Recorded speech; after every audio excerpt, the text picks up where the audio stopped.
Mr. Pendleton? That is what it is. Dr. Mann? Here. And Mr. Wills is absent. Mr. Bateman? Here. Ms. Sutter? I'm here. So let's go ahead and get started with our presentations. A little different on the agenda. If we could start with the development update with Sean Washington on economic development. What's the We matter? don't have Sean's slides up yet.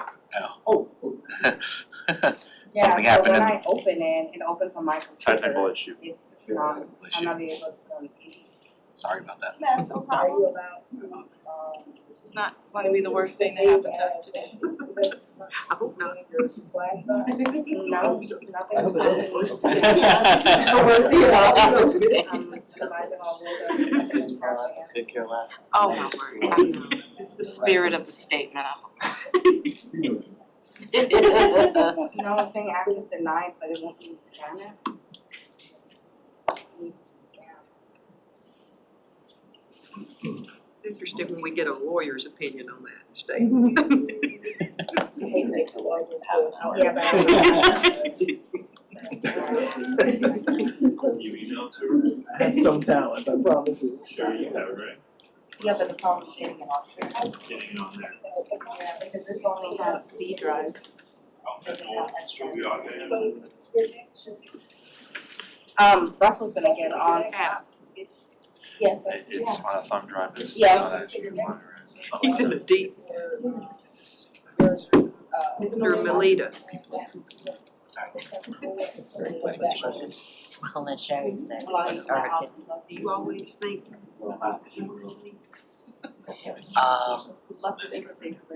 No, Sherry. Oh, yeah. My wife says I do. I can tell you.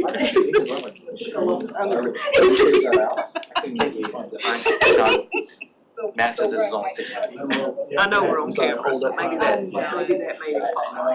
That's okay. I'm talking to her and I'm asking questions about whatever she's describing. She goes, we can't, don't cross-examining me, just let me tell the story. We'll go back to the original agenda. We'll What? go back to the original agenda. Sorry. No, it's no worries. We'll go ahead and start with the Planning Commission annual report since it's already up. I'll be quick, I promise. Famous last words. Famous No, last He set words. himself up for questions. Need the keyboard.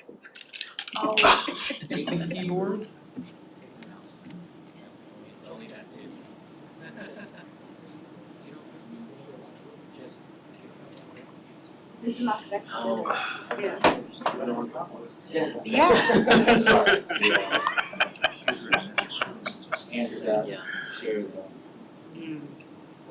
Poor Jess is trying to fill in the gap and have things loaded up and it's just not working the way we do, so.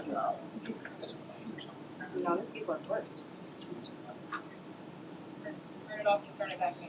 Some conceptual videos, renderings of New Memorial High School. That was interesting. Numbers haven't been applied yet, so I don't know the actual cost, so.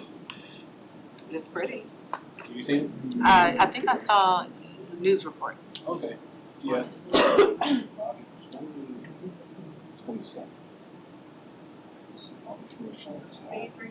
Sets. There you go. App goes out to all the locations, takes the video. Goes it on YouTube.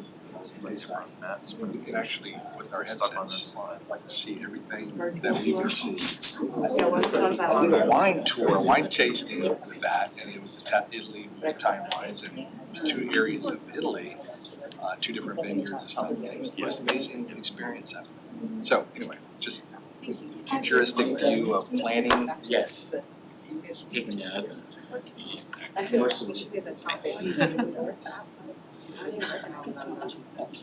Really inexpensive. Or works, like the one that we're currently dealing with. Yes, we do that. So you were here and you thought you were in Italy. Well, I knew where I was, sitting in the wine shop. Yeah, she has wine vendors come in, demonstrate and show wine tasting and things like that. And this is the first one that did a virtual reality kind of had to sign forms that said, police liability, I guess people get nauseous and, Oh, really? Okay. So you're gonna start doing that for the. Okay, now it's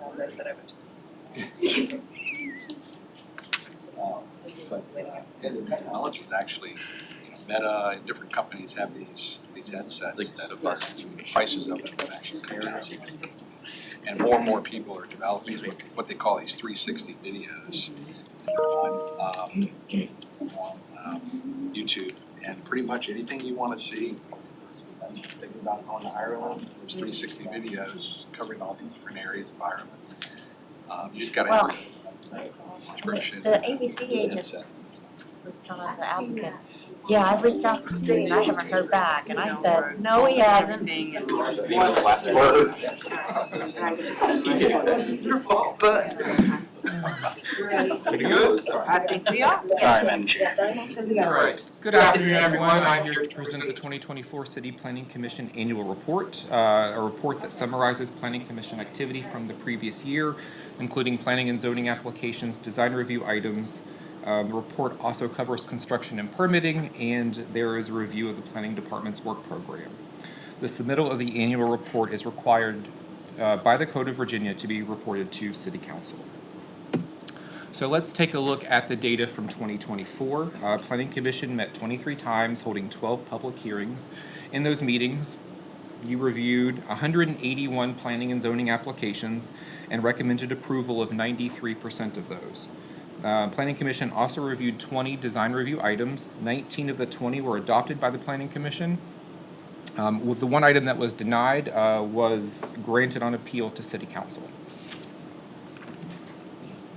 Let's take a more in-depth look at the applications from last year. The map on the right shows all the applications that you reviewed last year, minus those that are not tied to a specific address, like a text amendment. Conditional use permits made up by far the largest number of applications, accounting for around 86% of the total, followed by rezonings, text amendments, and development certificates. 2024 is noteworthy for the fact that there were no right-of-way vacation applications. This is the first time in at least 18 years of records that I could find that there was not a right-of-way vacation application on an agenda. The largest concentrations of applications were found in the downtown area, mostly related to conditional use permits for alcohol sales, and in East Ocean View with its many short-term rental applications. Looking at conditional use permits, as I mentioned, Planning Commission reviewed 155 of those last year. Over the past 10 years, the average has only been about 110, so we're seeing a lot more CUP applications this year than we typically see in a normal year. The top CUP application type last year, no surprise here, short-term rentals. There were 47 total applications. The other top CUP application types were ABC on-premises, ABC off-premises, live entertainment, and banquet hall.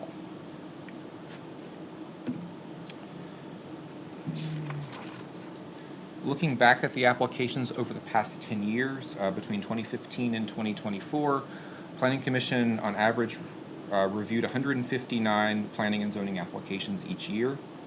2024 saw the third highest number of applications reviewed over that 10-year period, and the second highest number of CUP applications in that time frame. Since 2015, Planning Commission has reviewed nearly 1,600 applications. To date, City Council has agreed, whether with approval or denial of Planning Commission applications 94% of the time. There are still 3 applications that have not been voted on by City Council yet from last year. There's 2 CUPs and 1 text amendment. If a vote happens between now and when this report is finalized, I will include any updates in the final report. Since 2015, City Council has agreed with Planning Commission about 95% of the times, and the 2 bodies have only ever disagreed 54 times in the past 10 years, which is about 4% of all the applications.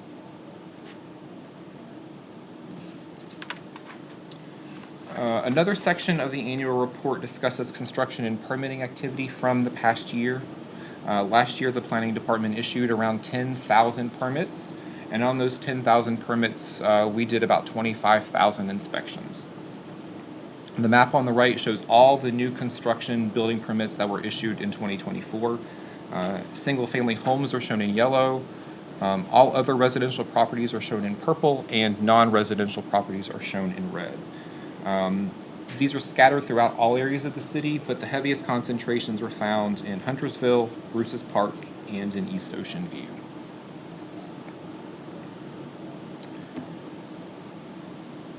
There was a reduced number of building permits issued last year for new housing types in the city. There were only 138 new single-family dwellings issued last year. Permitted last year, excuse me. That is the lowest number in at least 10 years. There were no new townhouses permitted last year and only 2 duplex units. You do see an expansion of multifamily units that were permitted over time there, but about 80% of those new units are in the St. Paul's redevelopment area.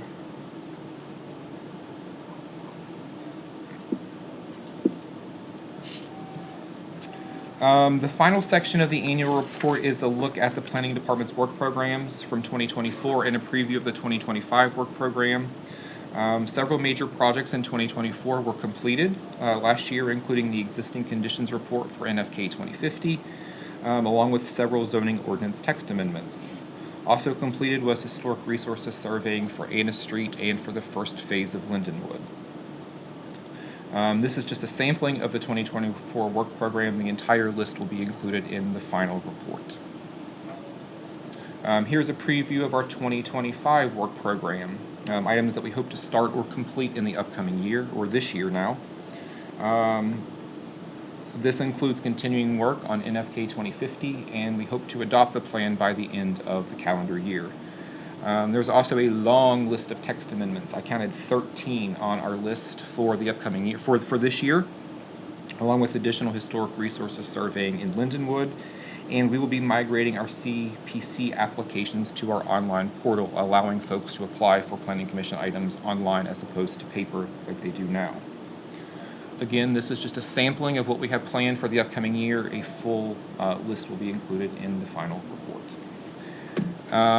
The draft is available for your review right now in Dropbox. Voting for adoption will be in 2 weeks at your February public hearing. And once adopted, this will be placed on the city's website for folks to view and will be sent to City Council for their review. Any questions? I have one. I think it was the new homes that you showed on page 8. Okay. So it looked like there was a biannual, like every other year there was a growth, or not a growth, but it was much more than the year before. Correct, yes. Is that true? You understand, is it every other year that you saw that, or? We have not gone back prior to 2020. The data gets a little mixed up because we didn't have the same permit system prior to that, so we don't have the same types of data going back further. So I don't know if it's a trend or not at this point. We'll say that based on current data that we have for building permits, I'm sorry, this is calendar year, but based on the fiscal year, analysis that we did recently, we are rebounding in the permitting side. So I think we just hit a wall last year, the calendar year, and that we are looking to track similar to, it would be 2023, we're tracking similar to 2023. So not sure what caused that, but that's where we're currently tracking. So. Yeah, and you just wondered, I mean, with not having the land, that you're gonna see it keep going down, and I just curious. Well, and then think of the price of inflation of all the goods and services that it takes to build a home now. It's it's more expensive now than it has been in the past, so that may also prohibit some of the development. I'm not sure. Sure. Any other questions? I have a question. I'd like to hear more about the how to reach planning. There was some outreach. If you could. Yes, at the very, very end, we are going to. How to communicate, that's what. One of the things we're going to do, and I think Bobby can talk more about this, but we are going to revamp planning's website to make it easier for people to find things. So right now we have all of our information online, but it's really hard to drill down to find those certain things. So we're setting up a committee of staff members to go through the website to make it easier for folks to find what they're looking for. But I know that there's some other things planned. Right, so, last year was the year of, the direction I was given was the year of doing process improvements, and streamlining zoning text amendments, and trying to make it easier to navigate our processes. This year, we're still gonna work on that. We have a long list of text amendments that we believe need to be done, but also the staff is gonna focus on how we communicate to the public. So, focusing on how the information that we have is in a way that's consumable to the way people search for their businesses now than they did many years ago, which we know it's not, right? Many of the things that we talk about is, there's the person that's trying to start a business that's up at 2 a.m. looking for stuff, and they want to figure out how to find information, and sometimes there's an easier way to show that. So we're working on that. We're working with our communications department as well as some key planning department staff that maybe have a fresher look at things and will help us to improve how we communicate, not just website, but also maybe potentially how we bring information out. So we plan on also trying to do some videos like Chris always seems to be on. He always shows up on my feed for some reason. But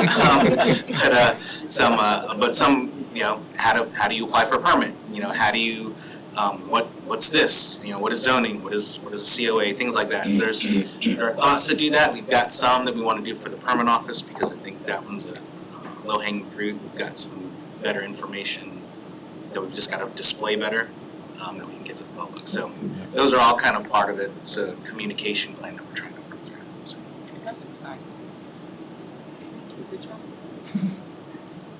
Thank you, Matt. Awesome. Thank you, guys. And to Matt's point, the concentration of new single-family homes that came up with it mostly being in Huntersville, Bruce's Park, East Ocean View, those are 3 areas that the commission, through zoning changes, zoning text amendments, have kind of put made it easier to provide development opportunities in those areas. We're seeing it show in the numbers. And so I think, again, try not to over-regulate, but we're also trying to find ways to figure out how to keep things moving. I think Huntersville plans have shown to be very fruitful for redevelopment purposes and to keep new single-family homes being built in the city. So staff is continuing to look at other ways that we can try to unlock some of this as well. And provide the same focus in other areas. So. Maybe there's some best practices. Thank you. Mr. Washington. Yes. Thank you, Madam Chairwoman. Thank you, fellow commissioners, for your time. Thank you, Planning Director Bobby Tahan and staff. Always thankful to be before you just to share all the things that are happening in the space of economic development. I was trying to go back and really understand when was the last time I was before you and help fill in the gap, but too much information to share. But I think I have kind of the meat of the presentation to really kind of solidified, all the things that are happening in our shop here. But I always start off with this slide here. So my team actually went back through revisiting our strategic plan. The original strategic plan actually took us through FY23 to FY25. We are now in almost a final draft mode of FY26 and FY28. I have a separate presentation that shows how we landed on all of our metrics, so I won't go through all that today. But really excited that we did achieve most of our goals there from an economic development standpoint in all the 7 programs that we have. But what we did want to make sure is that we solidified and kept our vision and mission statement the same, which was really, really critical for our work. We updated this here, so vision, still be the trusted partner. Secondly, the intentional execution. Last year when I was before you, that just said intentionality, and I think we executed that from an inclusive economic development model standpoint. But now we have to make sure that we're executing on those models and obviously creating the jobs, serving some of the underserved communities, really pushing the envelope a little further here. And lastly, which is a big theme for us, is collaboration. One of the slides I have here is about all the various other stakeholders. I call them the business ecosystem that we deal with, and what are we doing to plug in those partners into our strategic alignment, because the department's strategic alignment is the same alignment as the city of Norfolk. And in order for us to get to ultimately the bottom line that I believe everybody is looking for, we do have to make sure that we're collaborating a little more intentionally across the board there. Always do this with the org chart here. So we did add a couple of positions there. One of them was actually on the, I'll say the upper right-hand side in yellow. Those who know Mr. Delka Kuhlman, who was with the Neighborhood Services Department, he's now with Economic Development, really helping to grow out our commercial corridor program, and I have a couple of slides on that as well. We did lose somebody on the marketing side there, and so we're looking to backfill that position. And then also bottom left-hand corner, for those who know Mr. Len Ramirez, he is back in the military liaison position role as the lead in that particular seat. And so happy to have him back on board. And obviously with the military being 40% of our economy, it's really, really a strength to have him sitting underneath economic development. I will not go through all these bullets, but it's actually pretty funny. So about 2 weeks ago, ODU had their annual economic forecast there. I think some folks in this room were there. And as they were presenting, things were coming down from the federal government, right? So even this slide, 2 weeks later, is a little outdated. But here's the large, I'll say, kind of billboard there, is that when you think about defense spending, right, that's who we are here as a region. Again, we're anticipating by 2029, $31.7 billion will continue to flow through our particular economy. Go back to 2020, jobs bounced back, and so we dropped to about 727,000 jobs in the region. It's about a third of our population, 1.8 million. That increased to about 857,000. And then what we've seen, particularly here in the city of Norfolk, is hotel growth here, and that's specifically from a revenue standpoint. So revenue actually upticked by about 27.9%, and that goes back from 2019 to 2024. And then the last kind of major highlight out of all these bullets was about the home values. So we're seeing our home values continue to increase by about 4%, and that's based on 2023 to 2024. Gift and a curse, I understand that, because as it relates to our homeowners, and that's additional tax burden that they have, of course, that brings in more revenue for the city of Norfolk to be continue to provide services that are much needed around our great city. The uncertainty slide was the one that, again, had the most conversation. So remember, this just goes back to 2 weeks ago. A lot of questions about tariffs, right? How are, I should say, currently the tariffs that are being imposed here going to affect a lot of our basic industries? And so my business intelligence team is really looking into that. The other one that was really big for us, and I'll talk about this a little more, is all things clean energy. I think last time I'm before you had a really long presentation just about offshore wind and what our team was doing to lean into that particular sector there. And there was a particular grant that we received from the federal government through the Economic Development Administration that we're still trying to get clarity on if we're going to be able to deploy those dollars there. So the message here is ultimately this: we are keeping our eye on all these things. We're talking to all of our various partners, some of our legislative consultants that can help us get some more information on the state and the federal level. Last thing about this particular presentation, and I'm always excited to share this, because when you look at the regional clusters in terms of targeted industries, this is the city's targeted industries, right? Advanced manufacturing, clean energy, life sciences, and the bio space there. Obviously, ship repair, shipbuilding, and then we're really starting to lean in further into unscrewed systems or autonomous systems. We did an actual grant program with ODU over at the Willoughby Bay there, where we're helping to bring in some entrepreneurs who are trying to get into the autonomous system space and use that particular area as a testing ground, right, to validate their products and validate their programs and hopefully get those services into the hands of the Navy or the DoD. So again, really good to solidify that the focus that we have as a department is the same focus that they're communicating on a regional level. Always want to talk about our partners. So on the VEDP front, so again, that's Virginia State Economic Development body there. We were with them several times. One was right before the holiday with Jason Elkoubi, who's actually the president and CEO. Talked a lot about what's called the Virginia Business Ready Sites Program. That particular grant, if you read any of some of the governor's announcements, is being used all over the state there.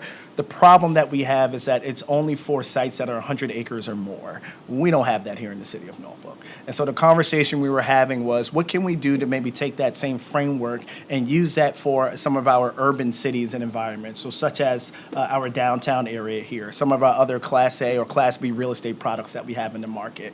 And so my team was able to go back up to Richmond 2 weeks ago and have a subsector group or subcommittee group that Jason Elkoubi has actually sanctioned We were there, Portsmouth was there, Richmond was there, Northern Virginia was there. Again, those municipalities that are not able to leverage the Virginia Business Ready Sites program. So more information to come on that front. And then with the Alliance, if you haven't heard their particular focus, really leading into what they're calling the military industrial complex, right? Everybody's trying to figure out what is the brand or what is it that, of course, Hampton Roads does well. And when you look at, I think it's about over 19 military installations that we have all over the region, to include, obviously, the Air Force that's in Hampton, Langley Air Force Base, of course, NASA, things of that nature. It's a lot of opportunity, especially because of the federal and cybersecurity space that we're in, to actually lean into those industry sectors. So the Alliance is doing a really good job with helping each of the municipalities understand what the assets are in their city, and then how do we help existing businesses diversify into this military industrial space. And I think a great example, just to give you one, if you speak to a Kalana shipyard or Alliance shipyard, they are leading into Huntington Ingalls because they're manufacturing, of course, these nuclear submarines, right? And this is all because of AUKUS, which is a trilateral agreement to build submarines to make sure that we have the Navy fleet that's necessary.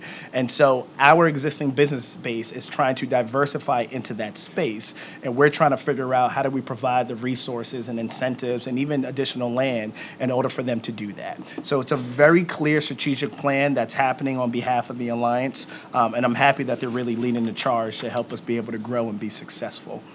Wanted to show you this because, again, when you think about office in general, we're still seeing some vacancies in Class A, but we are trying to do our part in coordination with DNC to get the word out. This was a marketing campaign that my team did, of course, called Back in the Building. There's three main publications that site selectors actually look at. One of them is Site Selector magazine there. The other one is Area Development, and the other one is called Trade and Industry. And so we've been pushing this out because the site selectors are the ones that are working with international companies to say, hey, have you considered Hampton Roads, or have you considered the city of Norfolk? And so we want to make sure that we're putting our best foot forward in terms of print and social, of course, in order for them to understand what's available in our downtown market. Also, as I'm kind of mentioning downtown here, we're having some much more, I'll say, strategic conversations, collaboration again. Just to name a few, obviously, with the Norfolk Innovation Corridor, DNC, Fest Events, the Art Festival, and of course, Cruise Norfolk, Steve Kirkland and team, and really trying to understand how do we really cater to our three audiences, right? Downtown obviously is a residential neighborhood now. You're still a central business district, historically what we've been, and now, of course, with Carnival Sunshine and Magic, those who were able to participate on Tuesday with the ribbon cutting, we are now a tourist-based destination as well. So you have all three of these audiences that are in our city. What are we going to show them, right? How do we collaborate and communicate the experience that they're able to have, whether they're coming in a day early to get on that vessel or they're leaving that particular vessel, and we can keep them in our city for another day or two. So it just doesn't happen by happenstance. So we're having those conversations now to help really pull that strategy together. I want to talk about grants and attraction. So my attraction team now, I just looked at the numbers, about 160 million we have in the pipeline with projects and over 800 jobs. But this is a really, really powerful story. So when I mentioned to you all that we dove into a grant strategy to help alleviate the incentives that most of these companies were asked for from a general fund standpoint.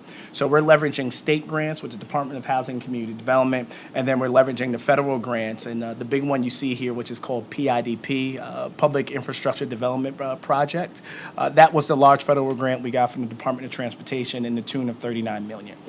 So these particular grants here were specifically for Fairwinds Landing, leaning into offshore wind and clean energy. And you can see that, of course, our $45 million in grants is leveraging about $90 million in capital investment in projects, right? That's the type of return that we want to make sure that we are seeing when we're doing the heavy lifting from an admin standpoint and trying to bring down state and federal dollars. This is a more comprehensive slide here. So again, very similar to what you saw in the previous slide, just for Fairwinds Landing. There were 3 grants in those buckets altogether. I remember last time I was here, I was mentioning, of course, the Riverview Theater, which is a part of the commercial corridor strategy. We were able to pull down $700,000 in a low-interest loan through the state to help go ahead and rehab that project. And then we recently just got another grant to help out with Kalana Shipyard as they're doing some additional expansion onto their particular dry dock, also trying to diversify into either offshore wind or doing some work with Huntington Ingalls from a fabrication standpoint. So this strategy has been in the making for quite some time. We feel like we really have some good traction around it, and we want to make sure that we're deploying this particular resource into targeted industries or to existing businesses that are here in the city of Norfolk. Help them create jobs and help them, of course, grow the tax base. Oops. So this here is obviously the picture of Fairwinds Landing. What you can really see here is all the work that we helped do on the site. The green is actually work that's already been completed from a demolition standpoint. Yellows, of course, is partially completed. So again, out of that $43 million that you saw before, if you look at all these particular structures that are in green, our dollars, state or federal, went to actually demolition on this particular site. So they can bring back end users that will help again generate taxes here. This is actually a good picture of that site now. So if anybody's been out there recently, you will probably remember some of the old fab shops that existed up and down here. All that stuff is completely cleared out, right? And again, this is really for the expansion of what we're trying to do in the offshore wind space. This is a great picture here, so I remind everybody, yes, the turbines are going to be 27 miles off the coast of Virginia Beach, but the operation of those turbines are going to be right here in Norfolk. And this is actually Dominion's, we call it OEM, Operations and Maintenance Office, that actually exists on Fairwinds Landing. And so if you look kind of in the upper left-hand corner, it's about 13 acres, I believe, but that's where this particular structure will sit. And this will actually be completed hopefully by, we'll call it fall, maybe by late summer. But again, we didn't actually use dollars to help build this particular facility, but if it wasn't for our grant dollars, they wouldn't have been able to build the facility. And that's the story that we're wanting to share here today. Going to jump to business retention and expansion. And so we achieved our goals of closing out on a minimum of 4 projects. And you can see the 5 projects that we were able to help. Again, this represents over $70 million in capital investment, over 200 jobs that were actually created. And again, this is really, really pivotal because with all the moving parts that are happening with our existing business base, we want to make sure that we're not just trying to bring new business in or new industry in, that we have a really strong team of 3 that's helping to, of course, lean into our existing business base. So we can show them what it means to have a strong retention strategy. Jumping over to commercial corridors, again, last time I was here, I talked about the Riverview Corridor as well as, of course, the 35th Street Corridor.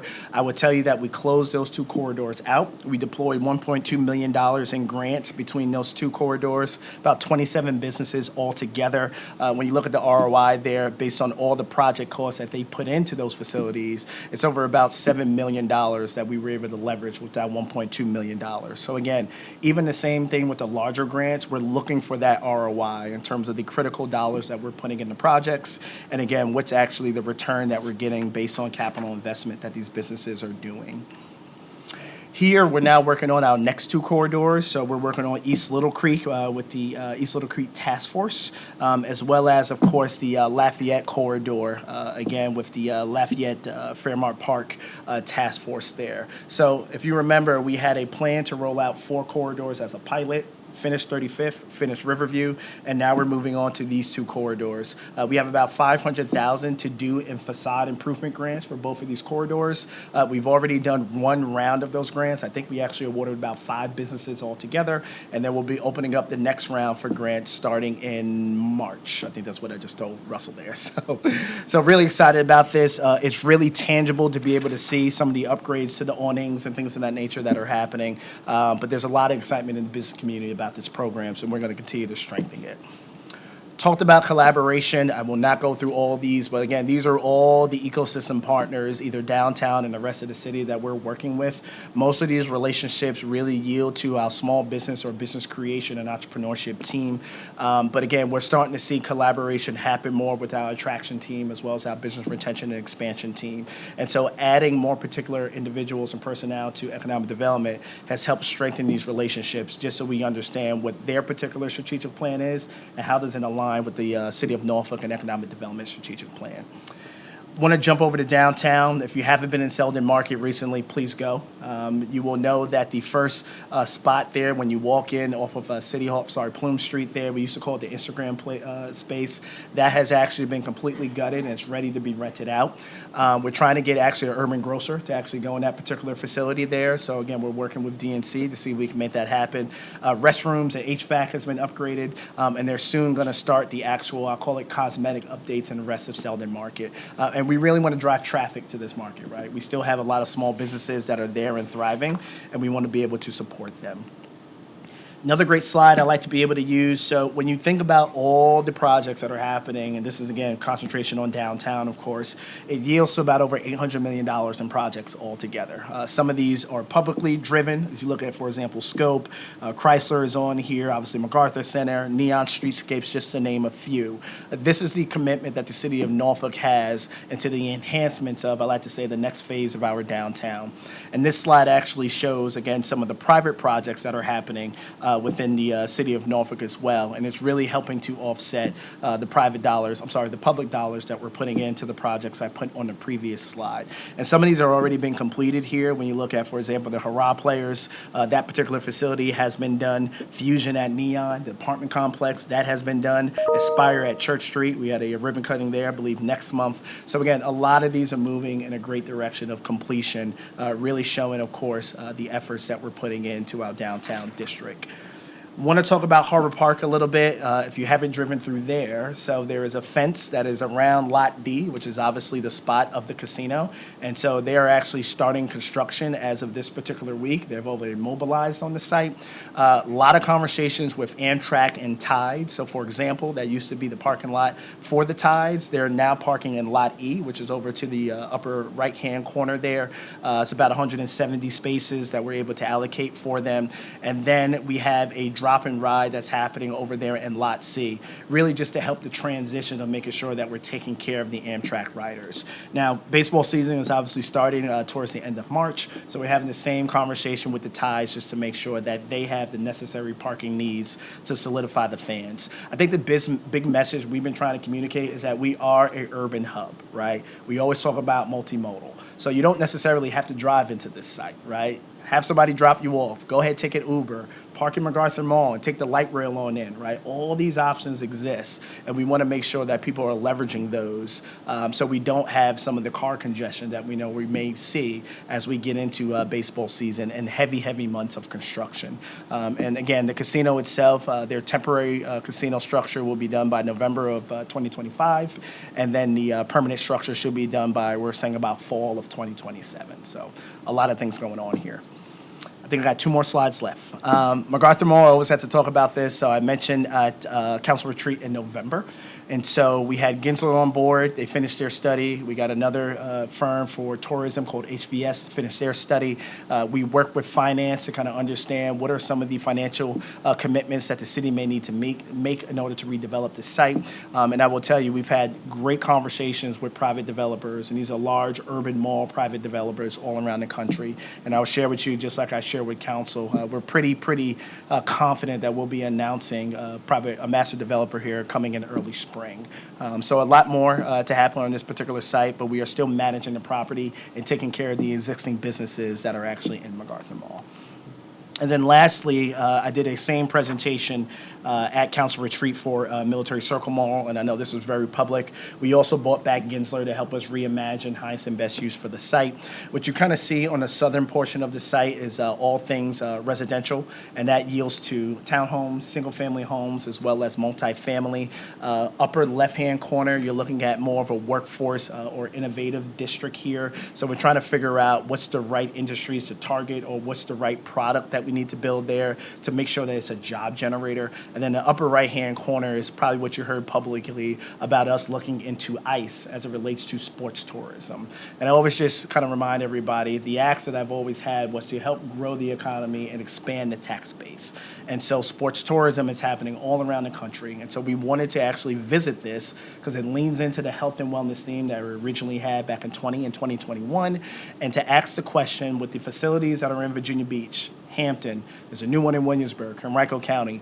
Do we have a hole in the city of Norfolk to lean into sports tourism. And the result of that particular report was ice. And that does lead into, of course, your competitive figure skating, your ice hockey. There's also some other public uses. And then the last thing that we announced is that, similar to what we're doing with the Norfolk Fitness and Wellness Center, we want this site to be the next site of, again, a rec center, similar to what we're seeing there in Ward's Corner, to help go ahead and satisfy the needs and the desires of the east side. And so when you're dealing with 90 acres, the possibilities here are endless. But this is what we're talking to the development community about. Is this a financeable plan? And again, what does potential public participation look like if we're going to move forward with this strategy? And I think, Bobby, have you ever talked about the developer showcase? I'll be super fast. I just can't thank the planning department and Bobby and team enough. Economic development, the Department of Housing, Community Development, and Planning. We were able to do a developer showcase back in October. Again, back to how do we take some of the underutilized sites that we have in the city and get them into private sector's hand. And so we all pulled together to pull this event. It was an all-day event focused on Ward 3. I think it was 11 properties that we showcased all together. And I can tell you between my team as well as the Department of Housing, Community Development, we've already been fielding calls from the private sector regarding this particular showcase. The two big ones I do want to highlight so you're aware, the Madison School that's over on Hampton Boulevard, as well as Coronado School has come back to the city. And so we actually have RFIs up on my website and the Department of Housing Community Development's website to actually have private sectors tell us what's the highest and best use of those particular facilities. And then we can move forward with possibly having a deal done to get those into a taxable, productive use. And I think that's it. Always a lot of information. So, any questions? Yes, please. The presentation, regarding the back in the building program. Yeah. So there's just so many vacant buildings in downtown. Is the program related to just the office buildings or the buildings that were kind of used as shops as well? Does Great it include question. everything? All Yeah, commercial great question. property? Nope, you're right. Office. Yeah, that's the primary use of office. Yeah, correct. It's a dual conversation, right? As we know, some people are not coming back to work, right? So you have that challenge there. In some municipalities, it's a question of zoning, right? How do we make sure that we can clear the way to allow rehab from office to residential, for an example, or any other uses that we have to imagine. What their plan really is that they have subcommittees in the larger strategy there. One of them has to do with zoning, the other one has to do with private developers, and then the other one talks about what are the various uses that we see that are entering into these facilities now, and how do we make way for them to be able to thrive and be successful. Regarding the military circle mall and the ICE project, how would that impact the Admirals? Would the Admirals be moving there or stay in the scope? No, great question. As you know, I've had several conversations with Pat Kavanaugh about this. He has a ICE facility in Chesapeake, Chills Pond, so he knows this space well. He's really working, I will almost say, in an advisory type of capacity now. So I can't answer that question yet. That's kind of to be told there in the future, but we are talking closely with him regarding this structure. Go ahead. Thank you. Military circle. So the housing there, you mentioned townhouses. Mhm. Are there any high rises that are? That were proposed in the plan? There are, yeah, correct. So some of the, you can't see it from the scale that I had there, but some of the multifamily, yes, those are some that were. The challenge is always, how do you finance them, right? Because once you get above, as you guys know, 3 or 4 levels there, that's a different conversation. So, yeah, but that does align with the original plan that was done in 2017, I think it was, the UDA plan as well, yes. Great question. And on the military circle, Sean, the overall plan, you say that that's pretty solidified at this point, or is there still some ideation and stuff going on? So the scope of the plan that we really, the EDA paid for, that has been finalized. But, so now you're having a conversation with the private sector to say, okay, can this actually be delivered, right? I will say, one of the things particularly that I was excited about was the phasing of it. So, to think about the workforce innovation quadrant, if I can call it as such, as well as that, I'll call it the health and wellness quadrant, it's gonna take some time, right? But we know that multifamily, right, or residential can actually move forward immediately. And so one of the reasons that Gensler set up the site the way that they did is so we could start to see some positive movement there on the residential front while we're trying to figure out the mechanics of the rest of the particular site there.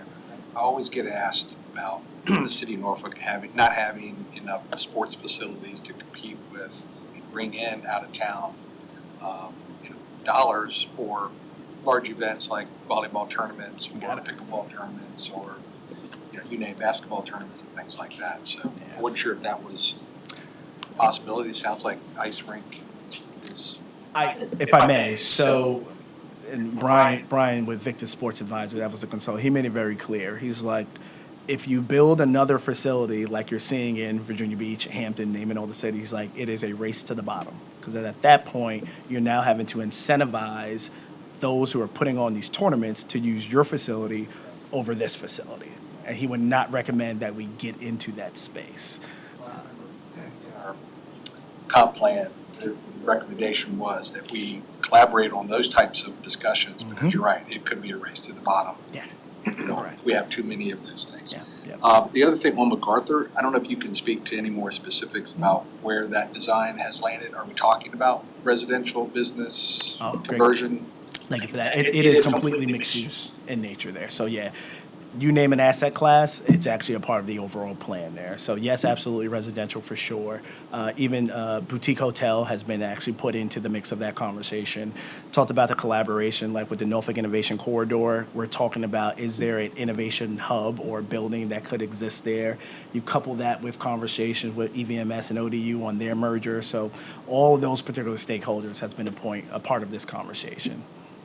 Opportunity for market grocer type there as well? Yeah, yes. The one big thing I say is that the mall's 1.2 million square feet in retail there. We don't need 1.2 million, right? They say that they think 150 to 200 is a really good sweet spot. Because remember, you have to look at it in the context of all of downtown now, right? And so, and I had to remind some of the patrons that I speak to, even when you think about St. Paul's, right? That's a whole nother commercial retail strategy that's happening over there that I'm working with the Department of Housing and Community Development.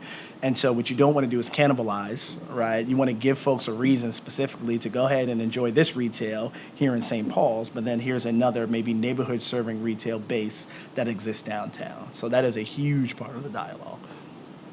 Yep. Yeah. Are you thinking at all about these big old churches that we have that, It's funny you said that. Yes. I'm going to go blank on the name. I'm so sorry. The church, it's on the corner of Freemason and Bush.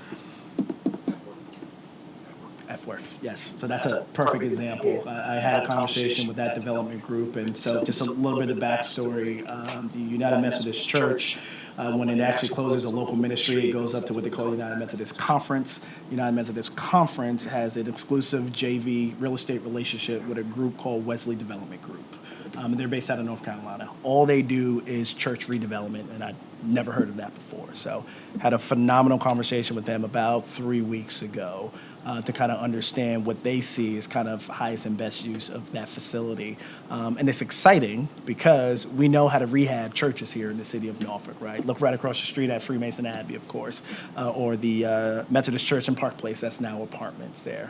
But one thing they said to me was, and I haven't been in there yet, they talked about the sound quality and the acoustics in that old church, and it could be another, I'm just gonna loosely use the term, entertainment or performing arts venue, right? So we just had a great dialogue about what they thought my opinion was, but their responsibility is, I think they said within 60 days, they have to bring back recommendations to the United Methodist Conference, and then they said they'll call us back because they need to communicate what their desires are first. That's their client. Yep, a great question. Just a general question about the ICE complex over in Military Circle. Do you have a time frame for? We don't as of yet. So one of the things I've been asked to do is really understand the financial implications of these facilities. And I think the best way to put it is if I go to, and I did this research, so please don't quote me on this, the last 9 kind of ECHL ICE facilities that were built by the municipalities, right? In minor league, that's normally what happens. And so what I've been asked to do is find a private model right, where private developer will be able to work with the operator, right, say, we'll put our capital at risk first, and then you're probably gonna come to us and say, how can the city help, right? And that's a conversation that we're willing to have. So really understanding, again, is the model feasible is really the big steps that we're doing now.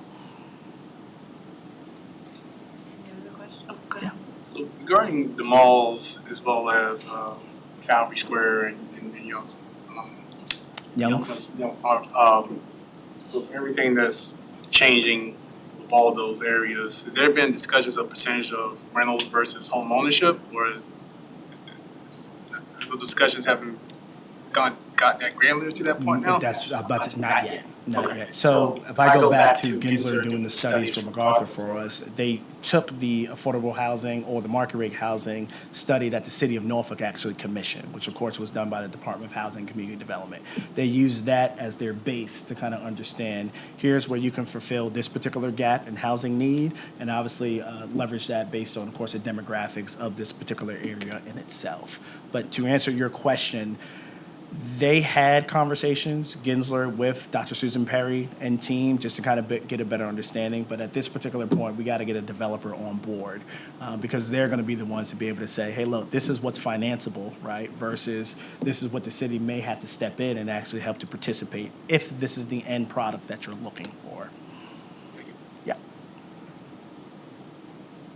Thank you for coming down. Good. Thank you for having me. I appreciate it. Thank you so much.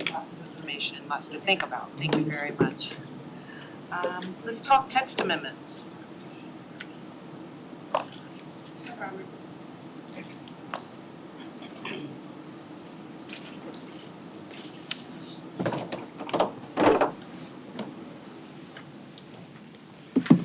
Good afternoon, Commissioners.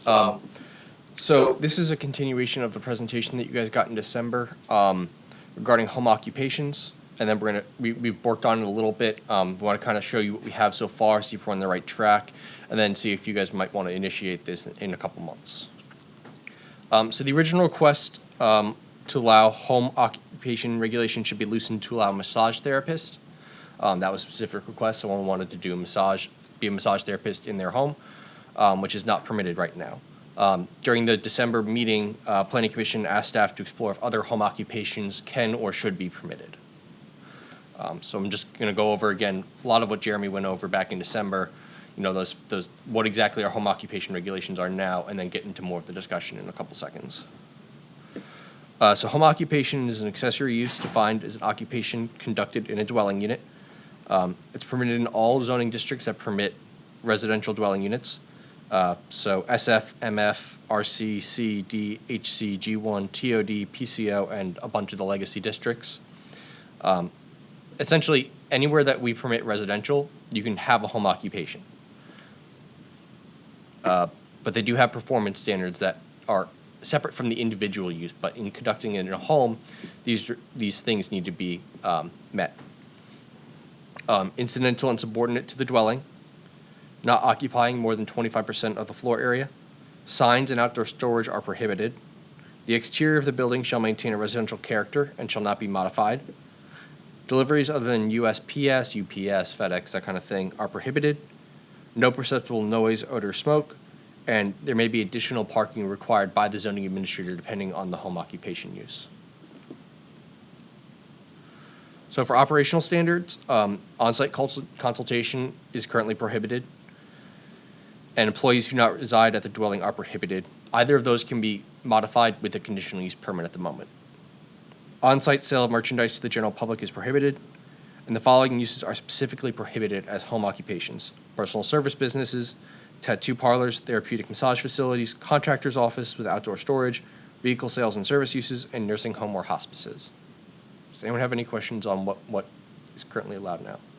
Rob, can you explain to the commission what personal service businesses are that they do?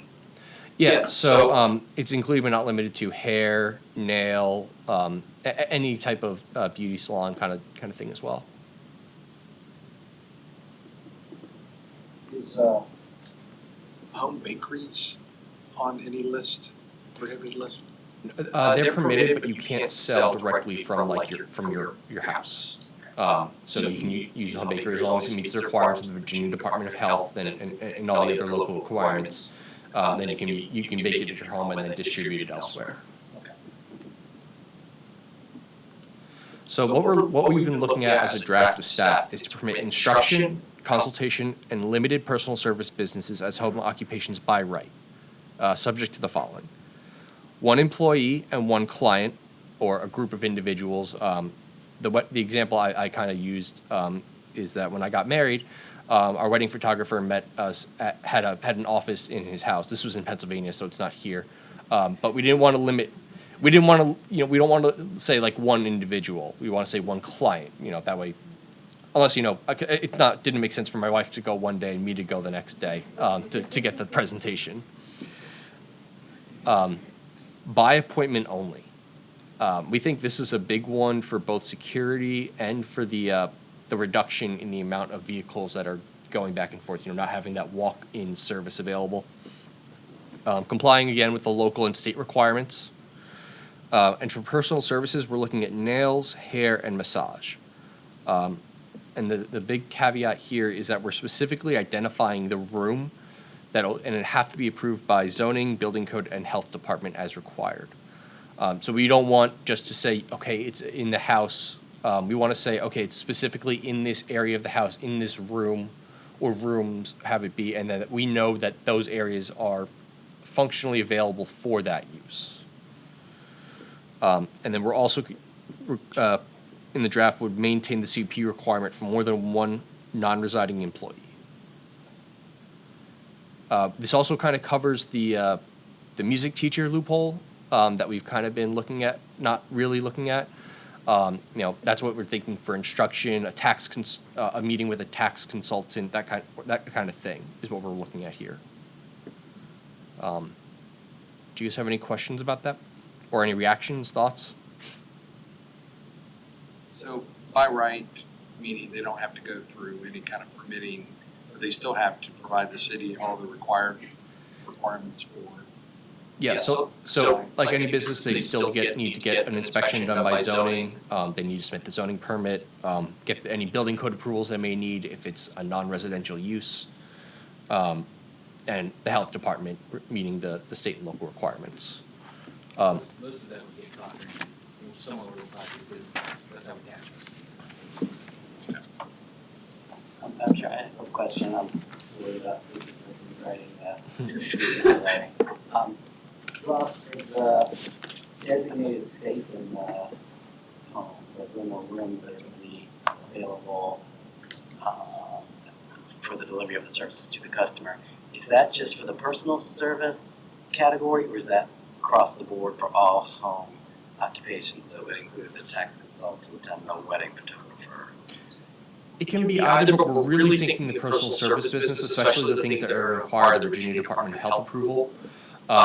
We don't necessarily care if the music teacher is going to teach piano where the piano is, or other instruments in whatever room they designate. And the tax consultant, if they want to meet at their kitchen table or their dining room, we're not as concerned about that. But it's really the personal services for the health department, the building code, and zoning approval.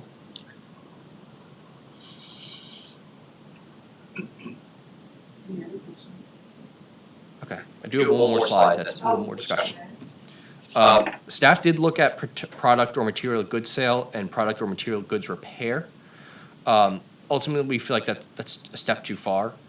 One of the things that we're kind of looking at in particular is like computer repair, but you're not really going to have like that as a home occupation kind of thing. If someone takes when you're going to meet with clients, right? Like it might not be a big deal. It kind of gets hard to differentiate that between refrigerators and vacuum cleaners and or things that take up a lot of space that end up being out in the yard, harder to enforce. So we kind of felt like that was just not good. And then it's also kind of hard to do product or material goods sale by appointment only, meeting those other requirements. We also think that has a more likely chance to turn into more of a roundabout, high turnover rate kind of thing that we don't really want for home occupations. The other things we're kind of been discussing are the parking requirements. And, do we want to permit character district exemptions? Do we want to require off-street parking for any of these businesses? And then also considering, do we want to allow them in separate or detached spaces? Accessory dwelling units, for example, which I know we're getting a presentation on in a little bit, as well as, you know, garages, carriage houses, that kind of thing. And do we want to let those be like the non-personal services, et cetera? You know, do we want a distinction between what can be in the accessory and what not in the accessory? You know, do we want to let a hair salon be in a garage? Is that a step too far? Or do we want it just, you know, if someone wants to have a wedding studio, a photography studio in their garage, is that something we permit or not permit? That could also be something we consider by CUP only, but we wanted to kind of get your thoughts on these points here. What was the staff's concern with the ADU garage?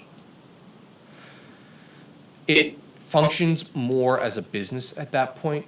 Do we want that to be in an accessory dwelling unit? Do we want to be allowed in a garage? You know, this would, in a sense, this would be a separately dedicated space for this business. At that point, is it subordinate to the primary use? Is it 25% of the accessory dwelling unit or the garage, or is it 25% still of the home building?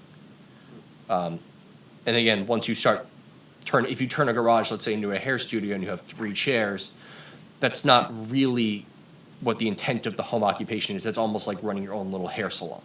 There's still one client, one employee. So Right. I'm just gonna ask Bobby, I felt like there was some initiative for us to encourage accessory dwelling development in the city. Did I hear that some time ago? I was talking about we want to encourage those. Yes, yes. Where they're permitted, we would encourage, at least, there was a discussion on my part to encourage some of our builders to take advantage of it. Right. And I kind of feel like that might be a way of promoting the development of accessory development on private property to allow for those types of things. Because if someone has a small home, they might want to do this, but they don't really have the space. But if they had the garage that they could renovate or and add on to the garage or something like that, that could be an option for folks that they wouldn't have otherwise. That takes us away from our housing goals. At least I think when I discussion with the ADUs, we were looking at ways that adding, and then not in the same spirit of it being, you know, a I think place. you could do both. I think you could have an apartment and have, 25% or something. Right, I think for the most part, so right now, if you had an ADU and you were to do a permitted home occupation, that would be permitted. So then it just boils down to what's feasible for something that already has a size limitation. I think that's why it's included on this list, as well as with the garage discussion. You know, can't keep a piano out in the garage, but they might want to teach drum lessons in the garage. But would the neighbors like the drum lessons in the garage if it's right next to them? You know, and so it's like, is that appropriate? And maybe taking one that's extreme, but again, we would just unsure, so we just figured we put it up for discussion. So from the way I think about it is, I thought we were doing the ADU to offer more homes for those that don't have homes. So if they start taking it up for business, not only are they taking a place that you would have for a home, but then you wouldn't be filling these empty spaces that we see all over. You know what I'm saying?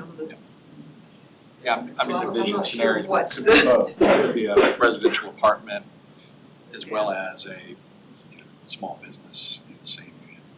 Look at carriage houses as an example, where you got living up above and down below you, instead of parking in, you convert some of it into So is the usable question space. asking about this to do it by right in an ADU or garage, or keep it as a CUP? It's to allow it all in a separate or detached spaces. Again, it's kind of permitted right now, but if we're gonna carve out, if we're gonna expand the personal service business uses, does that change how we look at it from permitting it in the accessory dwelling units? If it's Something as simple as saying that it shouldn't be a personal service business, it shouldn't be a massage, or it shouldn't be a nail or hair studio or anything like that. I mean, that's something we're discussing now. And I thought the other reason we brought it up was because we knew it was going on, and so we were trying to make it legal. Right? I mean, That's why staff took a stab at taking a look at all of them, right? So Rob did a good job of walking us through this to find all the pitfalls. Some of the stuff that he has crossed out, he didn't have crossed out. When we looked at it as staff all together, some of us were like, I don't know if we can do that right now. Let's save that one for later. So again, all of it's on the table for discussion because I think as a staff we believe home occupations is a little too prohibitive right now, based on how office and how people work from home have changed. But also we don't want to have the person teaching drum lessons right next to someone else's bedroom window, right? So we're trying to figure out how to thread the needle to allow for appropriate uses. So.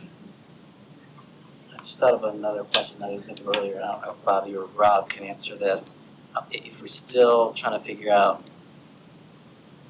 whether this can or can be accommodated like in a garage space, how does the zoning ordinance work if right now I think many single-family homes on, let's say a 50-foot lot are required to have 2 off-street parking spaces, and if the only place they have them is the garage, maybe there's only 10 feet between the street and the garage, are you going to be able to permit the garage to be traded out for a hair salon and then they won't have any off-street parking? Is that going to make them non-conforming? How's that going to work? Normally that would have to be what we would look at when Because I know you can't make people use their garage, but here you would be basically prohibiting them from using their garage if you were to authorize it to be used as a home occupation space. And so people just want to store their Christmas decorations in their garage. They can now, but to say that they can't park their car in the garage because it's set aside for commercial use seems to me to have some implications about their ability to meet the parking requirements that are currently on the books. So that may just make it more complicated. it would be part of what would be looked at based on whatever direction the commission gives us based for the thoughts on parking. So Rob, I don't know if you want to go back to the last slide. Didn't you have one that said something about parking? For Where, I don't remember which one. I don't remember. I thought you had one talking about parking. Oh, it might have been the current requirements. Additional parking may be required. I think there was again, we would have to take a look at that. The parking also kind of comes into play when we look at the conditional use permit. When they want to have more than one non-residing employee on site, that employee needs a parking space that isn't normally counted in the residential. We had the home swim school that had to make sure they had that parking requirement, and I think we ended up having them come up with like a pick up and drop off kind of loop almost. That way they weren't going to be parking in front of everyone's driveway while waiting for the 10 o'clock lesson to end. And I think that's one of those things that you look at based on the individual business. Because if you get your hair done, someone's probably going to be in there for a little bit, or nail, massage, whatever. Usually massage is like 30 minutes, 60 minutes, 90 minutes on that time frame. So is that something you want to have them require a parking space for, and does it have to be off street? With the way the conditions works now, if you had two masseuses working, the masseuse would need the extra masseuse would need a conditional use permit if they don't reside there, and then they would need that parking for more clients, and that's when it kind of gets into the appropriateness and scale of the neighborhood. So we were considering, sorry. We can't. That's should be on there to be reviewed next month. But it doesn't take away the impact, right? And so there still is impact if there's operational use of people pulling up. They got to have somewhere to go, right? And it has to be analyzed somehow, whether it be adequate on-street facilities or something that's on the property. it's, to Rob's example, that's a very good example, right? We wouldn't have an issue if it's just one person. But if you get two and you've got two spaces, you know, that could potentially mean there's two people parked coming in, two people waiting to come in. That would be a CUP. Right, right. Well, I see this as one of those transitional situations where you have this great idea, you know, the American dream, I wanna start this business. And you start it out of your home, you know. But once you get into the parking and the extra staff and how much of the garage is being used, I feel like at that point, we should start looking for some wonderful commercial space. And I feel like that might be the cutoff, you know, I think to Dr. Van's earlier point, you know, the idea around ADUs was about providing additional spaces for people to live. And, you know, good for you that you started a business, but maybe, you know, get an attaboy and a pat on the back and also a lease. So, that's my thinking. I don't know, obviously, we're having the discussion now. Are we going to talk more about this later, or these are the discussion that we are to have right now? We're talking about home occupation specifically right now. Austin's gonna give you a presentation a little bit on accessory dwelling units, which I think is a continuation of the discussion we had previously. Staff was, The idea sorry. is we come back to you either next month or the following month with a proposal. Gotcha, okay. So I guess for Rob's benefit, is there anything here that are non-starters for the planning commission? Based on kind of what he's laid out right now? Well, with the goal of trying to release some of the restrictions, feelings that you feel like this releases it sufficiently while still keeping it small, I guess was the is that your thoughts? So essentially, we looked at all the personal service businesses and we said, what are the ones that kind of can be done? If you're gonna allow massage therapy as a use, is nail service or hair service really that different? I did pull up the requirements for the state requirements to get licensed. You know, to be a massage therapist, you need 500 hours of training. So that, you know, it's not like anyone can just start and open up and start doing it, right? We would require a license from the state, from the license of massage therapists. For barbers and cosmetology, that includes both hair and the nails, they're separate trainings. You need at least 1,000 hours of experience and training at a certified school or program or instruction class. There is apprenticeship that requires more hours, closer to 2,000. And for the Board of Barbers and Cosmetology, they did say you can do it at home, provided you hold both a current cosmetologist license and a current cosmetology salon license. And then, again, complying with the other aspects of the state and local health requirements specifically. So when we look at that,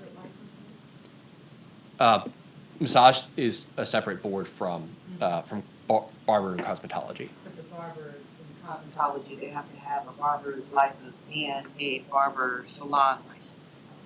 Is that? They need one for the space and they need one for themselves. Yes. Yes. Okay, thank you.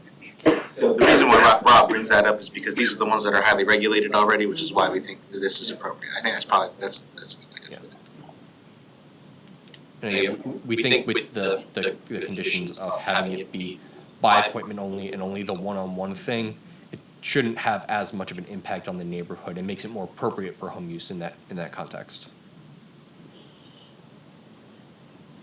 That makes sense to me. Yeah. Okay. I think what we're still batting around were those other questions on the other slide.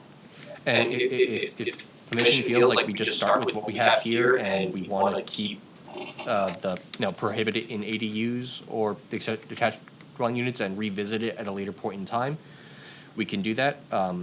We can also, look at the parking requirement and say, okay, maybe in this, there has to be at least 2 on-street parking spaces in front of your house or something, on-street parking or 1 off-street parking space in front of the house. We can look at that too. Usually when we've talked about parking requirements, it's off-street parking.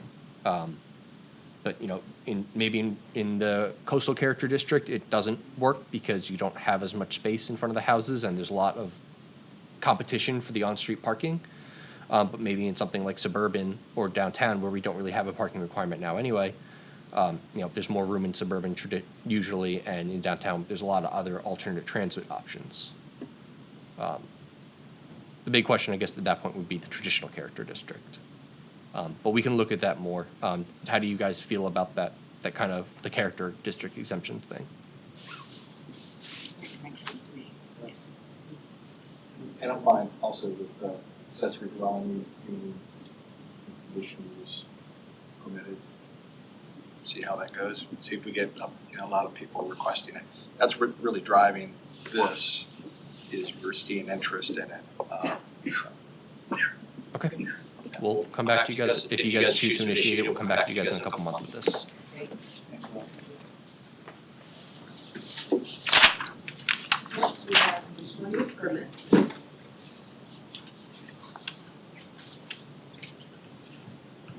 Susan comes up, we're kind of whittling down the list of text amendments and things that we brought forward. And so we kind of circled the wagons a little bit, and we're trying to knock out all of them.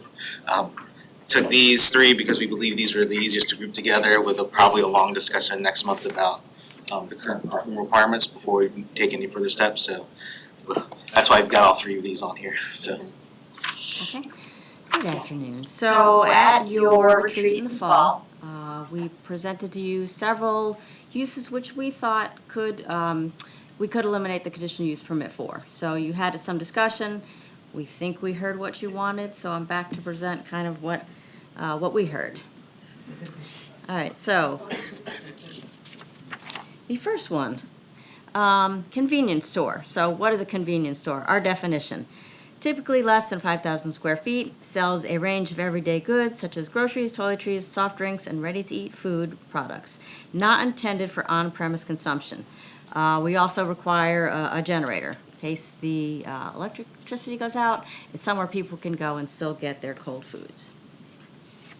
So currently we allow convenience stores by CUP in two multifamily districts, the multifamily apartment complex, multifamily high-rise, and there's one missing here, neighborhood commercial, community commercial, and regional commercial.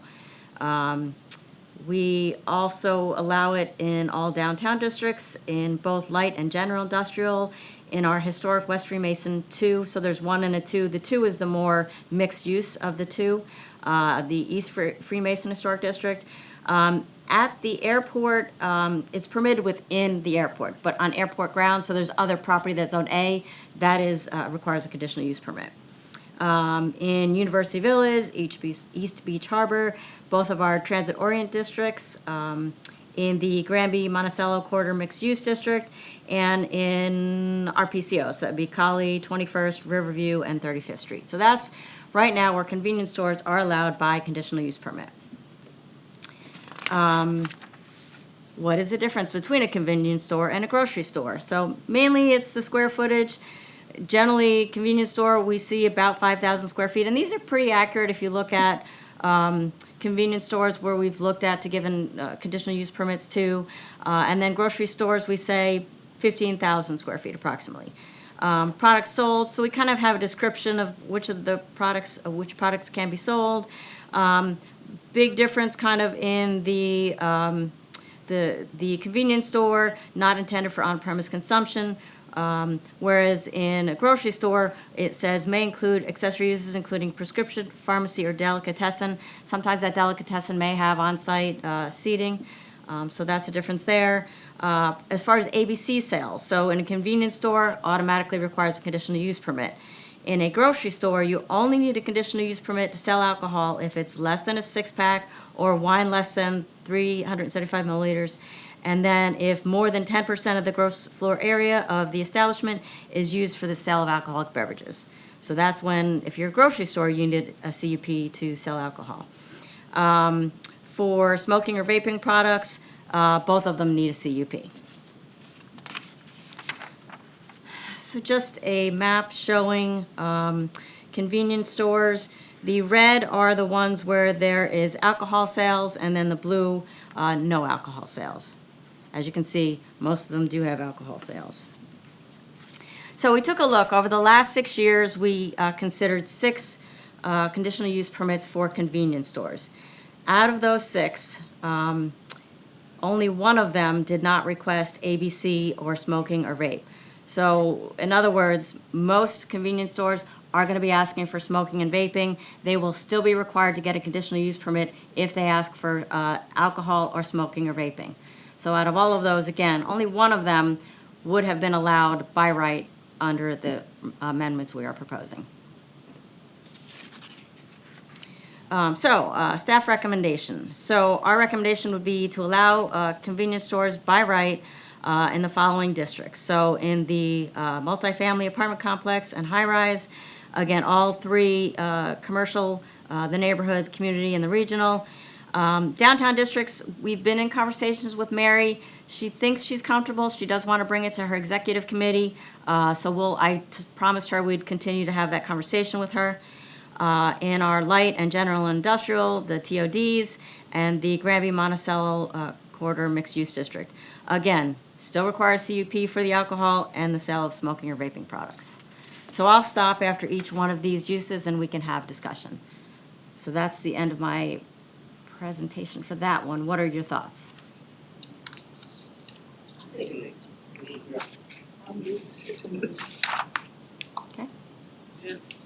Okay, and you guys have time to think about it. We're initiating it, so we'll have a couple more conversations. What will end up happening is you'll probably end up driving around and you'll look and ask the same question that I would do. I wonder if that required it. Again, maybe I just work too much, but you're just driving around going, I guess that's a convenience store by definition, or that should be a grocery store.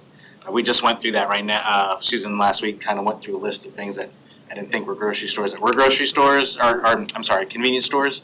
And so you just kind of start looking at it going, are we doing something that might have larger impact? So again, drive around and take a look and thought, but this is where we're at. Sorry. Sean mentioned they're trying to get an urban grocer in the southern market, so I guess that would be considered a convenience store because of the size? It depends, right? Because it depends if he covers if not, it's just retail. Yes. The reason being is that it's the prepackaged, prepared food. So if you're familiar, there's one of the conversations I had with Mary is, there is MacArthur General Store in downtown. I don't know if any of you are familiar with that. And then there's Granby Street Bistro. We do not consider those convenience stores because they actually prepare food on site. Granby Bistro, you can sit down and eat, not so much at the MacArthur, what do they call it, MacArthur General Store, but they have fresh vegetables and fruit, and they also have meat and some other items that really wouldn't be considered under our list of things that would be in a convenience store. So neither one of those would be convenience stores, and I'm guessing what Sean is referring to probably would not be considered a convenience store, but I don't know all the details of what he's proposing. I'm trying to think of the pros and cons of doing this, and maybe you can help with that. So would this mean, in theory, we could have 7-Elevens wanting to pop up all over, as long as they didn't sell alcohol, which doesn't make sense. I don't know of any convenience store that, I don't want to pay with one that were blue. Is this being driven by a large number? Have we gotten a large number of these? No, but I think it's part of us also trying to streamline and understand what is the real impact that we're trying to protect from. We're trying to get the ordinance to that point where we're actually addressing the impact. So the impact is, for most of these, whether they sell alcohol or whether they sell smoking and vaping products, not whether if they sell things to the community. And so we hate to, when we've run into it, there's a couple business licenses, at least within the last few months, that we've told them, hey, we think you're a convenience store, you need to get a conditional use permit. And we're just like, oh, that's really bad. They're not gonna sell alcohol, they're not doing any of this stuff. Or where we've had to get people in the door using kind of specialty grocer, which was the previous definition in the zoning ordinance. It toes the line between what is a convenience store and a grocery store. So we'd rather just say, hey, if they're not doing any of these things that causes the concern, let's let people be able to start some of these businesses. I guess it's where they are interested in going as well. I mean, do you look at if it's a freestanding building and it's got parking all around it, like a 7-Eleven typically or a Wawa? Or is it trying to go into a strip mall or a strip shopping center? That's one of the things we talked about. So we were, I think you were on the board when we did that convenience store that was on Chesapeake and Robin Hood. And so they really didn't have any parking. So we try to, when we look at business licenses, that's kind of one of the things that we look at. So we would still review it for that. So the by right doesn't take away the application review Oh, the and requirements. all of the requirements and It doesn't, but keep in mind also, there is the, as Adam, I'll use Adam's word, the imbued parking that we've given existing spaces where we've given them parking spaces because they exist. And so there may be instances where it could be an infill like that where it could be permitted because they just happen to have enough grandfathered parking spaces, so, and. well, this also takes the customer or the community input question, I guess, as well, which is something I'm always critical of. Not critical, but concerned with that we're giving, is that the right business that the community would embrace? So, Yeah, my question, Susan, follows on the hypothetical that Scott was talking about, what we might be permitting, and then Bobby's question of what is a convenience store.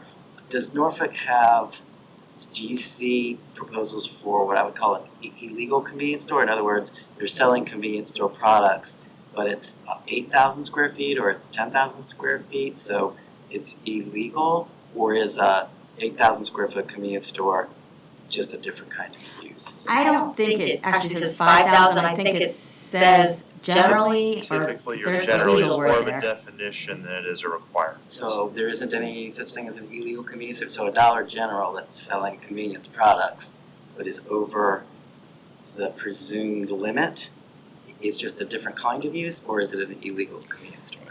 That's a retail goods establishment, and we create a subcategory, I'm blanking on the term we use. Specialty? No, we don't have specialties not in there.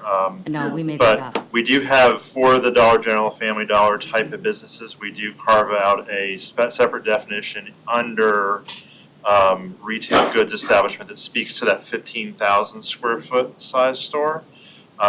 To answer your question though, one thing we do get is we do get a decent number of the, for lack of a better term, the ethnic specialty stores. And they're convenience stores in every way possible, except they don't ever want to sell alcohol or tobacco products, but we have found ways to sort of fit them in as just retail goods establishments. They just kind of toe the edge just a little bit. That's something that we, by letter of the code, we probably should just tell them you can't do it, and we have approved several of them. Or maybe the text amendment should broaden the definition and scoop those up, because if they're gonna be allowed by right, and we're not really concerned about them, to see them on a case-by-case basis unless they're selling alcohol. I'm just wondering whether the tweak that's being done should also tweak the definition a little bit to make sure whatever it is that's either allowed by right because they're not selling alcohol, or only allowed by conditional use permit because they are asking to sell alcohol, it is covering the types of the categories of businesses that we see. I'm just wondering if we have too many names for the same thing, and a lot of them don't concern us when they don't sell alcohol. I would argue we do have too many names for the same thing, and we probably should look at that. Yeah, we can take a look at that. I would be interested in the stores in blue, the ones that exist map. now, like are there any complaints from the community, or how are they operating? I would say that a convenience store popped up near where I live, and they had not gone through the CUP process. And so they are not selling tobacco, vapes, or alcohol. And from my understanding, the community is okay with that because those are the products that generally folks hang around, and there's lots of loitering, and that could become an issue, so. Okay. Yeah, there's about 18 of them. Yeah, we can take a look. Well, that's what I wonder about. Oh, gotcha. She doesn't think that. I wonder. if they drink and smoke, they loiter They're probably around. not gonna get very far, they'll hang out in the parking lot. Right. But, you know, picked up some bologna and some sandwiches, you know, go home. Okay. The next one is tattoo parlor. So, definition, an establishment in which is offered or practiced the placing of designs, letters, scrolls, figures, symbols, or other marks upon or under the skin. So we do allow these by right in a physician's office. So if it's associated with a physician, we allow it. They are also regulated in the city code, chapter 43.1. Just a little history. So in 2006, or prior to 2006, I should say, tattoo parlors were prohibited. I think there was a lawsuit from a tattoo establishment in Virginia Beach. So before we got sued, we changed our regulations. We took it out of the code, and we did create an allowance for it in the zoning ordinance. We defined the use. We allowed it by, back then it was special exception, in the crazy IL or the D4 district, and that were the only two places we allowed it. Again, because of the history and the concern, after many conversations, that's where council landed.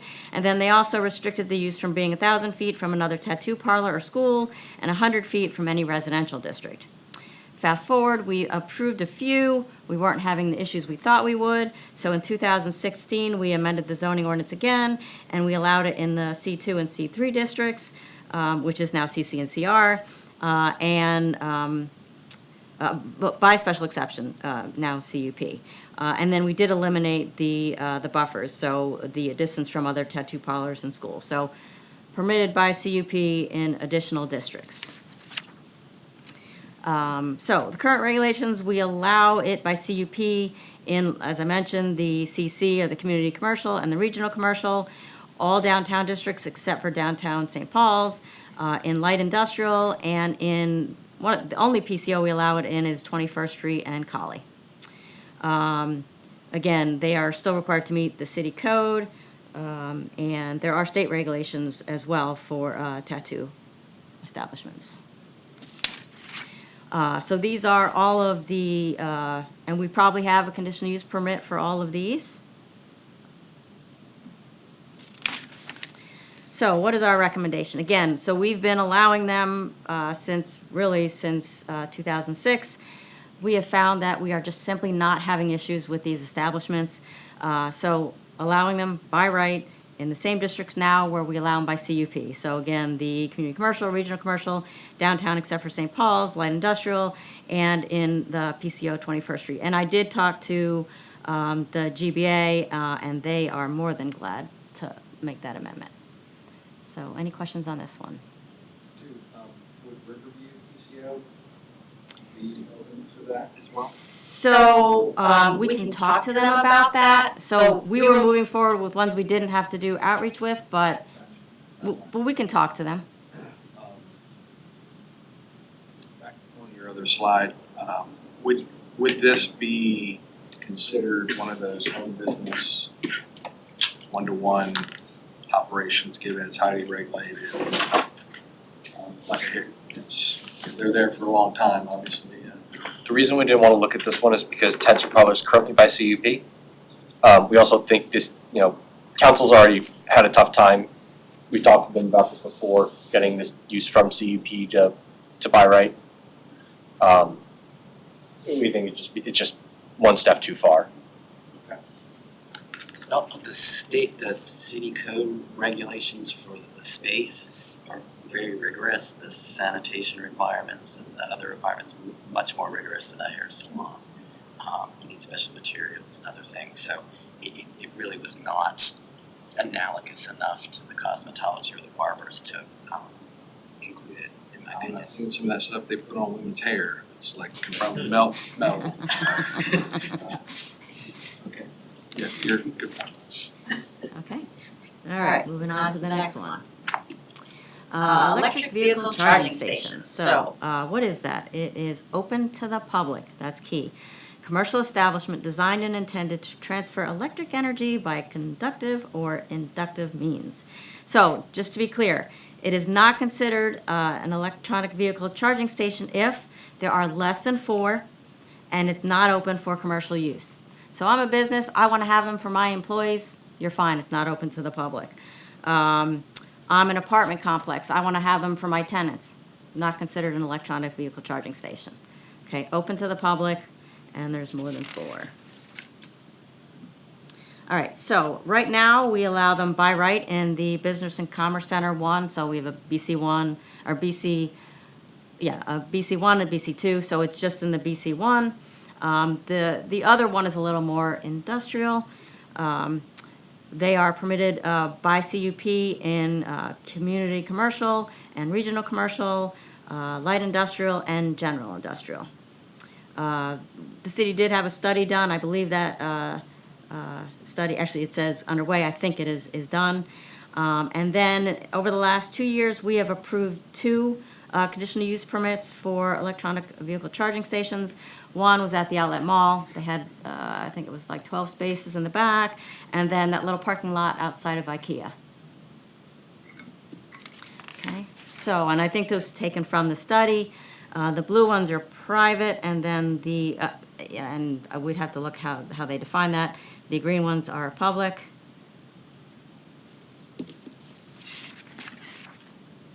So what our recommendation is, and we broke it into 2 things. A principal use, so kind of a standalone, think of like a gas station, but it's an electronic vehicle charging station, an accessory. So as a principal use, so standalone, we would allow it by right in our community commercial and our regional commercial districts, and both of our, the light industrial and general industrial. So we created performance standards, and I shouldn't say I created. What I did is I looked at, if you're a gas station, it's somewhat comparable to a gas station, so I kind of stole the performance standards. Charging stations shall be located a minimum of 25 feet from side and rear property lines and the public right-of-way. If there is a canopy, we've got regulations for that. And then a generator. So if the power goes out, they would have a generator so people could still charge up their cars. So then we also thought about, what about as an accessory use? Now again, less than 4, not open to the public, we don't have to worry about those. This is an accessory. So kind of the IKEA and the outlet, those were kind of accessory.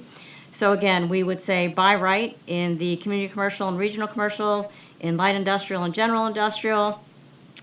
And this is a number I looked at. Some of the other places that we have allowed it as accessory are Wawa's and Royal Farms. So what I did was I looked at those sites and I kind of counted how much parking they had, and I counted the number of charging stations they had. Got a little bit of a range, so I went with the higher end of the range. So limit the number of charging stations to 35% of the required parking spaces. And that would ensure that it would be accessory, not the primary use. The range that I got was, it was like 18, I had a 25, so like I said, I went with the higher end of that. And then again, the same performance standards as if it were the principal use. So those are the recommendations there. Input on this one. I'm hearing recently, push to get more churches to have charging stations in their parking lot, and this seems like that probably would fit. So if it's for just their parishioners, they can do that now. They can just do it by. It's not. I think that the idea was to try to get more people to come to church and stay. Takes 2 hours. Yeah. Charge it. Yes, well, anyway, but yeah, no, this, I like it. I think it could be a money generator, revenue generator for church. But then that. So I'm still looking at that 35%, but it was my initial research that kind of is where I landed. I do have a question about the ones that are in front of the Resilience Center on Collie. Where did that fall? That In the had, right of way? yeah, it's in the right of way, so it has, I believe it has an encroachment. I hope it has an encroachment. Yes, it does have an encroachment, and so that was approved by city council through the encroachment process. We have, actually, I don't know if it ever came about, but we've had a couple that have come through ARB because they want to do them in the right of way. Okay, okay. So it was a very interesting discussion because what it looked like, the members of the committee were struggling with that. Actually, Larry, were you on the ARB when maybe you weren't on it Yeah, yet? there was, well, I'm not sure which one, there was one in Ghent, Yeah, and they were trying to figure out, do they wanna have it on the street? And have a retractable cord, or have it against their house and have a cord go all the way across the street, across the sidewalk, and put one of those speed bump Yeah, things cover over the cover on cord, top yeah. of it. I don't think it ever came back. no, I don't think so. Okay, We yeah. had one here that was, I think it was a short-term rental. And they had one, the application came here. It was in the historic district somewhere down here in downtown. I remember that.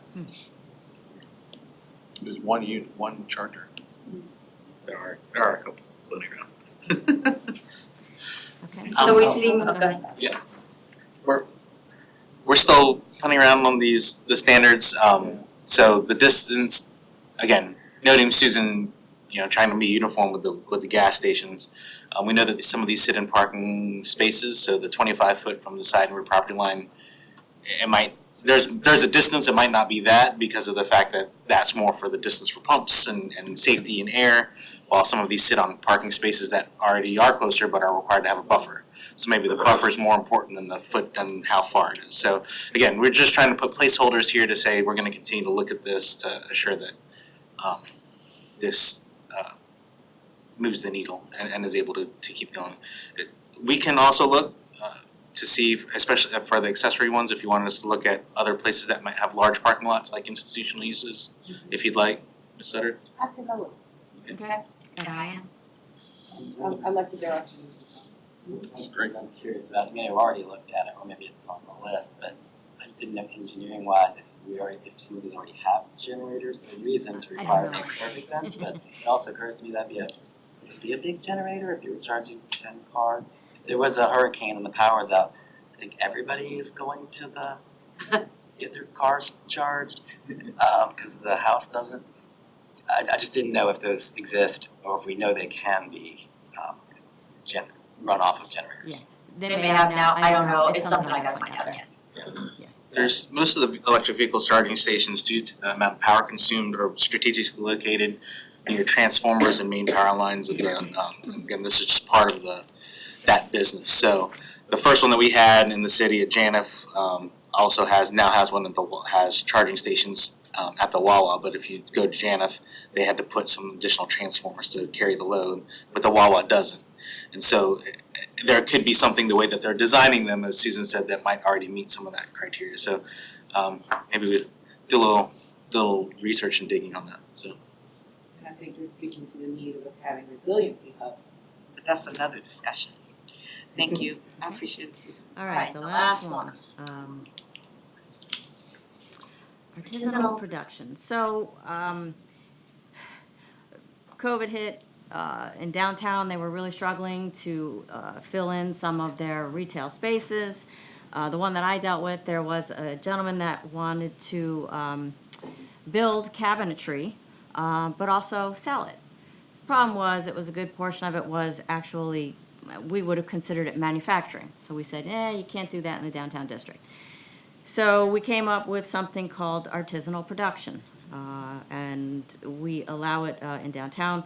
It is defined as the on-site production and sale of hand-fabricated objects, hand-manufactured parts, or custom craft consumer goods using hand tools or small-scale light mechanical equipment, not to exceed 15,000 square feet, shall not generate perceptible odor, smoke, electronic interference, or vibration outside of the hours of 7 o'clock a.m. till 10 o'clock p.m., shall not reduce the fenestration or transparency of the facade, and requires 15% of gross floor area for on-site sales or service.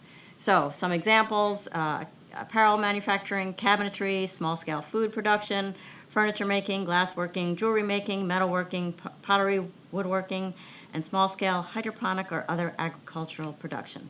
So we created the use and we put it in downtown. So we're thinking, well, this is actually a pretty good use. And actually, 21st Street PCO, the GBA said, hey, can we do that here? So we said, well, let's take a look at some other districts as well. So again, right now it is only allowed in the downtown because they're the ones we worked with to establish that. Our proposal is to open that up. Let's allow it in our community commercial districts, our regional commercial districts. And because we've talked to the 21st Street, Colley Avenue, GBA, allow it in that district as well. We could look at more districts. These are just the ones that I came up with initially.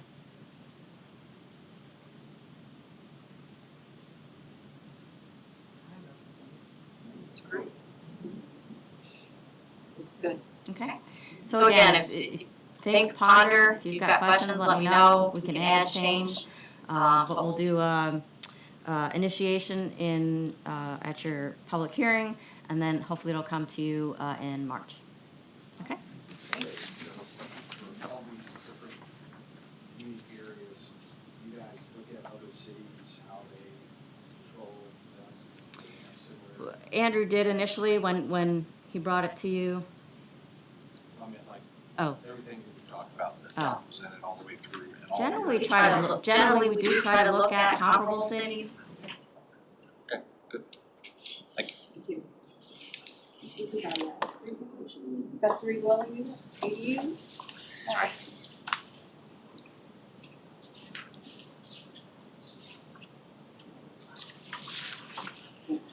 I have a handout for this. So please take one now and pass it around.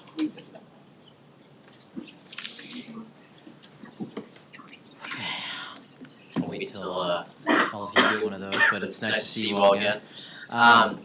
Back again after a couple months of working on this internally, thinking about how we would want to approach this. After the feedback y'all gave us, I believe it was October, maybe November.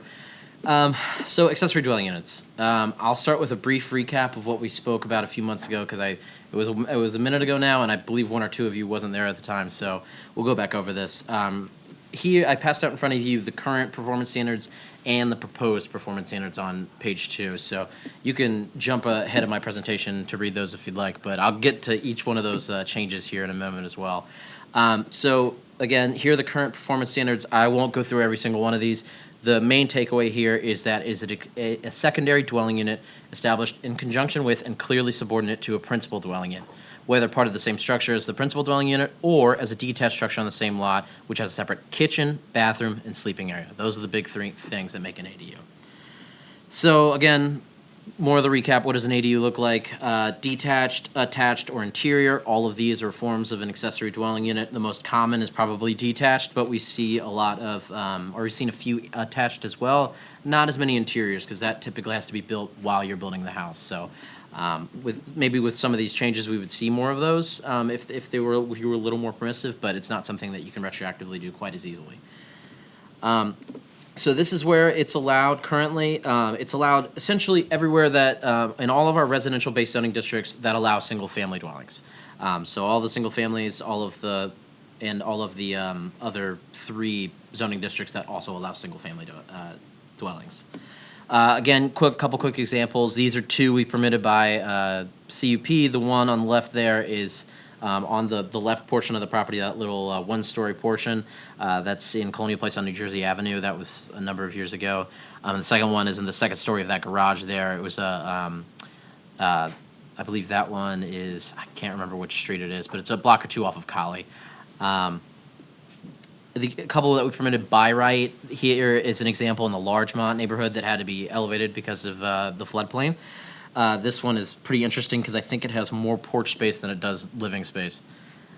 Here's another one. You can see in the garage right in the middle there, or what was formerly a garage. That was one that was converted to an ADU. It's behind the house on the left. A little tricky to see there, which is, kind of the point of them, that they are a little tricky to see.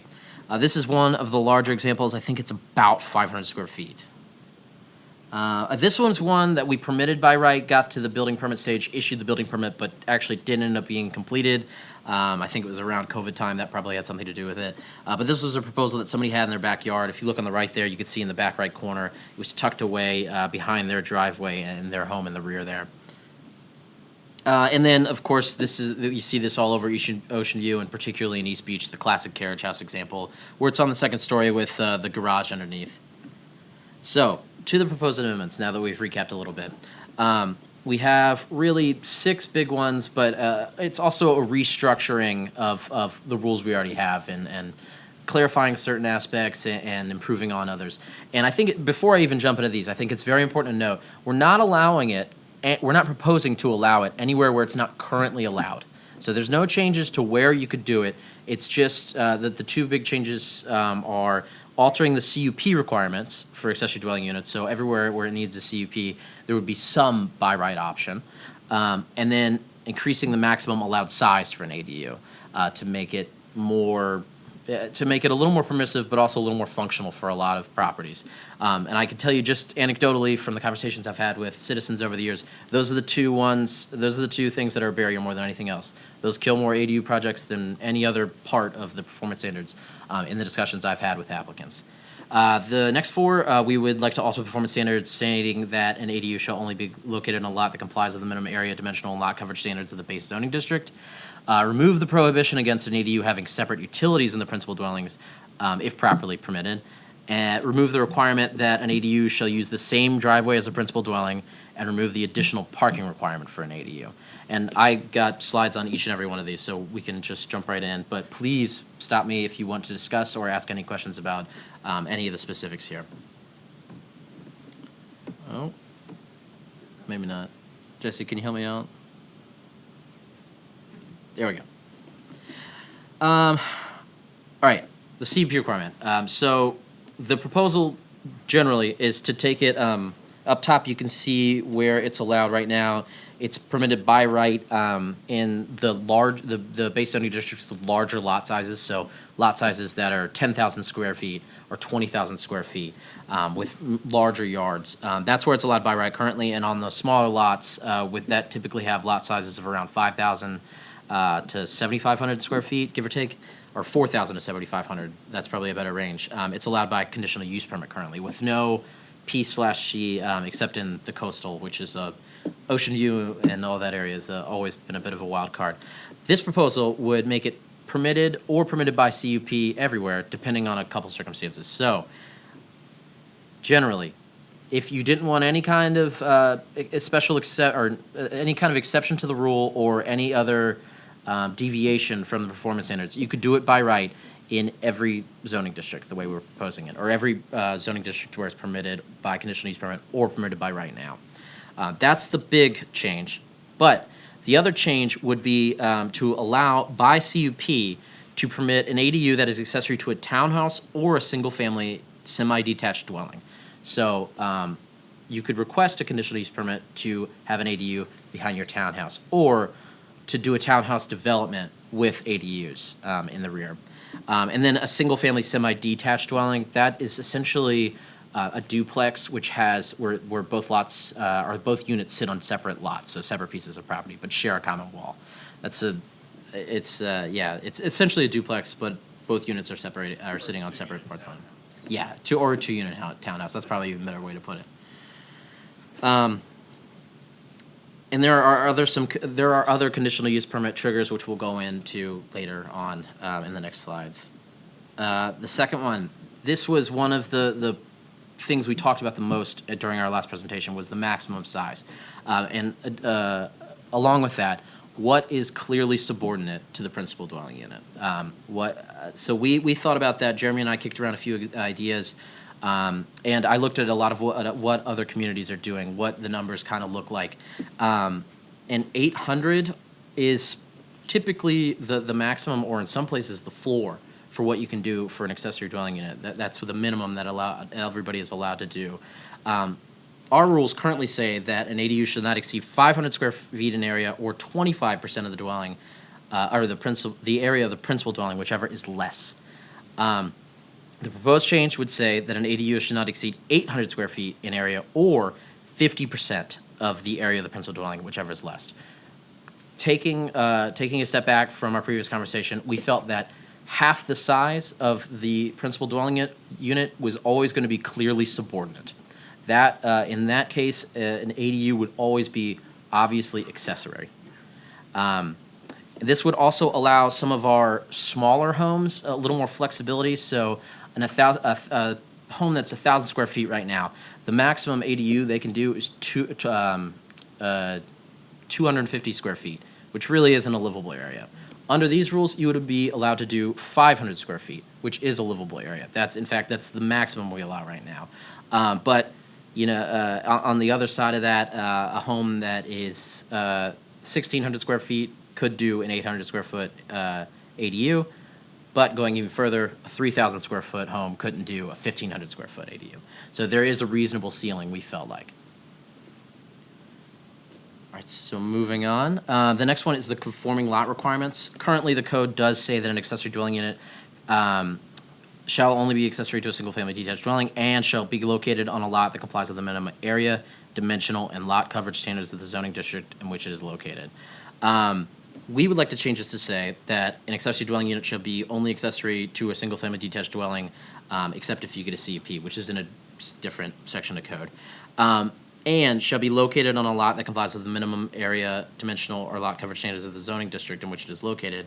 But both of these, you would be allowed to get a CUP to deviate from. Probably a better example, or an example that's more tangible, is if in the SF6 zoning district, for instance, you have a lot that's 5,500 square feet, square foot large. The minimum lot size in that zoning district is 6,000 square feet. So if you were on that 5,500 square foot lot in SF6, you couldn't do an ADU the way the rules read right now. This would allow you the flexibility to ask to do an ADU if your lot is undersized for the zoning district in which it is located, along with the change to allow a townhouse or single-family semi-detached to have an ADU by conditional use permit. Next is the separate utilities prohibition. We feel from a land use perspective, whether or not there are two services does not impact the use of the property.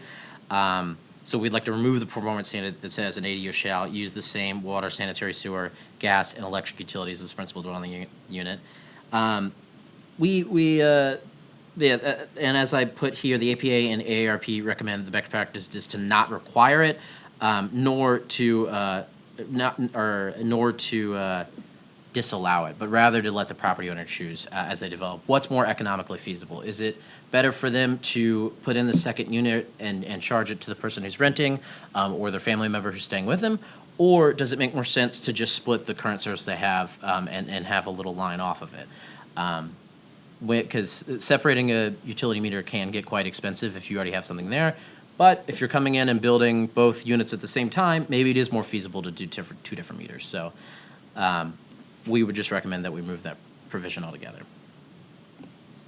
Next is the shared driveway requirement. This is prohibitive for many already developed properties. When you're already at your maximum driveway size and you do not have the room to add another parking space, that kind of kills your ADU project right then and there. And I've certainly been in conversations where this has come up a number of times as well. And similarly to the utilities prohibition, this does not impact the use of the property. Standard driveway maximums will still apply, so they can't have, a 50-foot wide driveway that's 4,000 square feet. It would still be subject to the same rules it is subject to now. So we would just like to remove that performance standard that requires them to use the same driveway. And then the last, and I believe, yes, the final one, we would like to change the additional parking requirements. So currently, the performance standards say that an ADU shall provide one additional off-street parking space in addition to the minimum number of parking spaces required for the principal dwelling. We would like to change that to say an ADU shall only be located on a lot that provides the minimum number of parking spaces required for the principal dwelling unit. However, I believe you would also be allowed to get a CUP to deviate from the bare minimum parking requirement. And I believe that's the final change. So again, the current ADU performance standards, I would ask you to compare those to the proposed ADU performance standards. They're laid out a little differently too, and they have the conditional use permit caveats a little more clearly carved out there. But, and with that, I suppose I stand by for questions or discussion. Any questions for Austin? We're calculating the square feet of the ADU, is it just a living space or is it the garage, potentially it's a garage? Yeah, so if it was a two-story one, it would only be the living space. Okay. Or I've seen in some proposals where where somebody doesn't want to give up their entire detached garage that they're renovating, they'll put up a wall and have one portion be the living unit and then another like an attached shed that's accessible from the outside where they keep the lawnmower. In that case, we would only count the part that's habitable space. You got a huge lot. I don't understand why you can only have one ADU. No more than one ADU shall be located on the lot. That's not something we've necessarily spoken about in great detail, but it's something I suppose we could look at. We've not in a lot of localities allow multiple ADUs. It's really only something I've ever seen in California. Multiple ADUs ends up blurring the lines between what's a cottage court, missing middle development versus what's a accessory dwelling unit. I think for us, for what we're trying to tackle here is we try to move the needle to something that would be more usable. I think just keeping it to one and just kind of giving people the ability to ask where they're prohibited will move the needle more for us before we tackle something like that. I think tackling that would send us into a rabbit hole of public meetings that we won't get out of, so. I guess it would also impact the maximum square footage if you do multiple ones, so it's like, hey, if that whatever 3,000 square foot and you maxed 800, are you just gonna put 400 here and 400 here? We never analyzed it, so we don't, yeah. But if someone wanted multiple ones, You can't do it. this change, it would be a straight no, or would it be, we need a CUP? It currently is a straight no, and I believe it still would be a straight no if you're asking for multiple ADUs. But if no one's ever asked for one, then Can we consider that for a CUP for multiple ADUs? I think you start blurring the lines of whether it becomes something that requires a rezoning. What that defines that use as, so. We haven't done any research on that, but it does start to change a land use. Cottage court, is that some distinction? I've never heard us. never heard of that either. It's essentially smaller homes that front onto a green space area with a unified parking space. It's essentially multifamily with small single-family homes. They actually just built one right across the street from Cova at East Beach there. That's that little cottage court. Yeah. And so it's a very different development style, so. So they have to get their lot rezoned for that in order to do multiple. So it's actually family in that case. So really it's a rezone, so they can, they just have to get it rezoned. Yeah, and if it's appropriate, yes. Yes, that's what it would be, it'd be a tiny home court, that's what they're all over, it should be. So, Yeah. like way before we had cottage court, Thank the you, Bob. beach cottages. Oh, do you have one, another? For the attached ADUs, I guess it does not require a separate entrance to, I believe it's not required. I think, or is it required? No, I don't believe it I would don't be think it's required. strictly required, I Yeah. mean, to be a separate dwelling unit, they'll have to have their own separate entry door, but it could be inside an atrium or something like that. Yeah, where you have a common front door and then it Yeah. splits off into two doors. I think about a true mother-in-law suite where somebody is looking to put their, a mother-in-law is living with them. That would probably be, they would probably want to access from the inside in that case, so. Your preference is to stay silent on that one and let building code and applicant desires drive that. We didn't really have a strong opinion either way on that.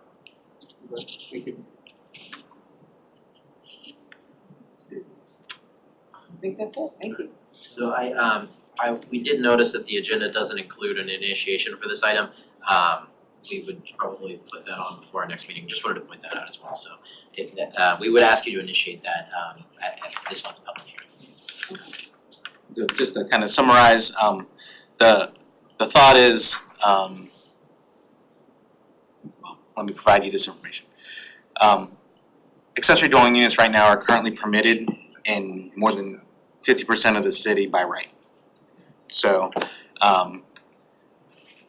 we plan on allowing it to be permitted by right as long as you meet certain standards, and throughout the rest of the city, which won't impact, which we hope does not impact kind of the existing development pattern. So that's why we left, you had to be on a conforming lot, you had to make sure it was subordinate. We didn't increase the height of any of it because it should look like the one, can you go back to that one, Austin?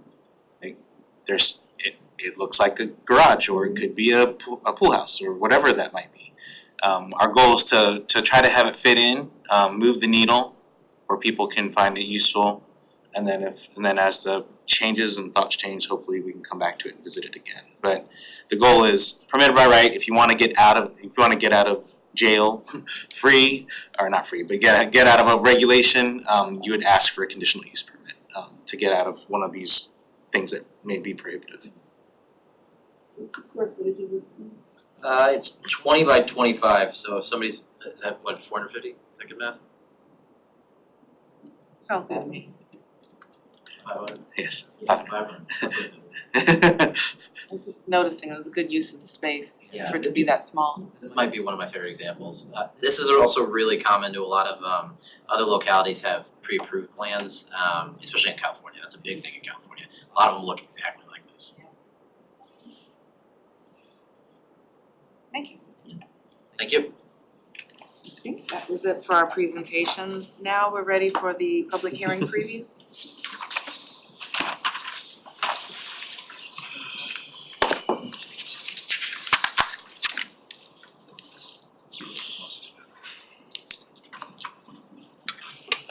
Good afternoon.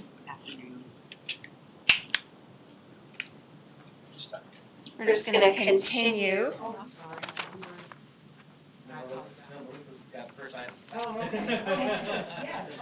Yes, I'm continuing with the zoning text amendments, just trailing along my fellow colleagues here.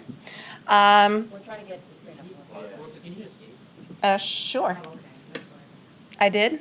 Should I do it again? No. There we go. No, that's fine. The layers. This one's. Hit escape again. There you go. No, maybe not. I might disappear. I'm gonna have to drag it over. Yes. Is the PowerPoint up? One of the PowerPoints is coming over as a website. There you go. That's it. If you wanna just get to the first slide, that'd be awesome. Thank you. There we go. All right, back on track. So there's just been instruction to simply just let you all know that in 2 weeks I will be reading the slides to you. As of right now, I'm not going to do that to keep us moving and going. But I did want to indicate that the number again has changed. It was 8 previously, it is now 7. We have decided to kind of just step back from the one change for fences on corner lots. We're still tweaking it. It might be a true policy change, so we just removed it and we will come back to it later. So I'm just here to kind of let you know that everything else is still on par. Let me know if you have any questions or concerns at this time. No? All right. Thank you so much.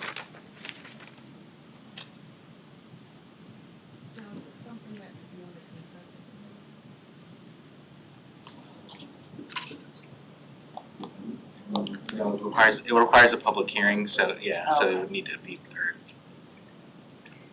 All right. On to Amazing Cafe and Bistro, 7943 Shore Drive, on the northwest corner of Caliente Street and Shore Drive. It is an existing restaurant. They've been there for just a year, and they opened up without alcohol, and they would like to have alcohol now. Proposed use does not conflict with Plan Norfolk 2030, which designates it as commercial. It is zoned CC, community commercial, and to have alcohol on premises, it requires a conditional use permit. lower corner, that is the site. And actually, the house in front is not part of the restaurant. Someone actually lives there. The restaurant is what you can see behind. You can see their outdoor dining. They've got 2 outdoor dining spaces. So their hours of operation are 11 o'clock a.m. till 9:30 p.m., fairly early, 7 days a week.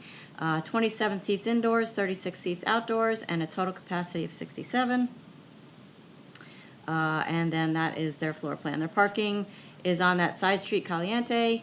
And you can see kind of right in front of the parking is their first outdoor dining, and then kind of across the way is their other outdoor dining. Now, what's not, it's a little confusing, what's not on this floor plan is the house actually sits in front of that. So it actually kind of blocks the other outdoor dining from the street. And then behind that is the restaurant. Pretty small, it's only 27 seats indoors.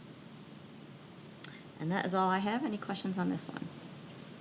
Did they change names in the last year or something? I think they, Like Mama's. so they have been in business for a year. I think there was someone in there before that.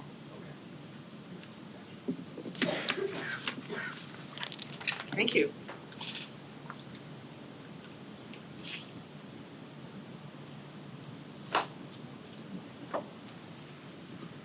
All right. Next up on the agenda is Chick-fil-A, a conditional use permit at 1209 North Military Highway. This is on the west side of North Military Highway, north of Lowry Road. It's right near that intersection.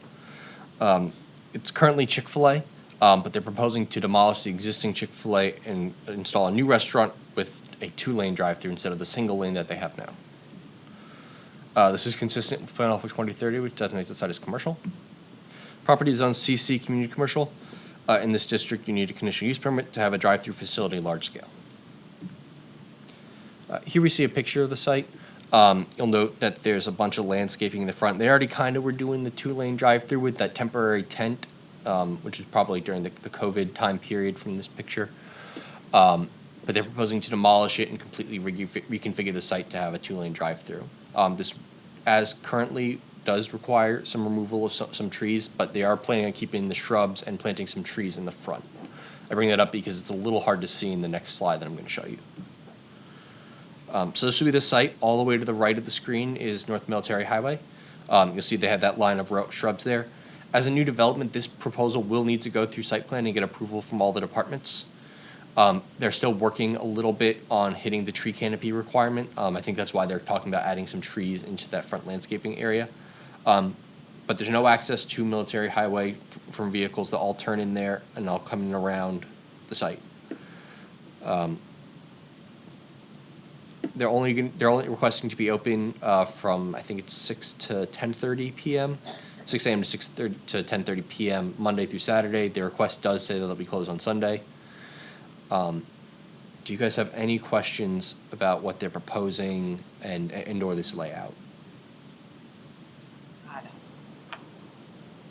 So they're gonna flatten it all and start from scratch. They're not like building at another location. It's all the exact same.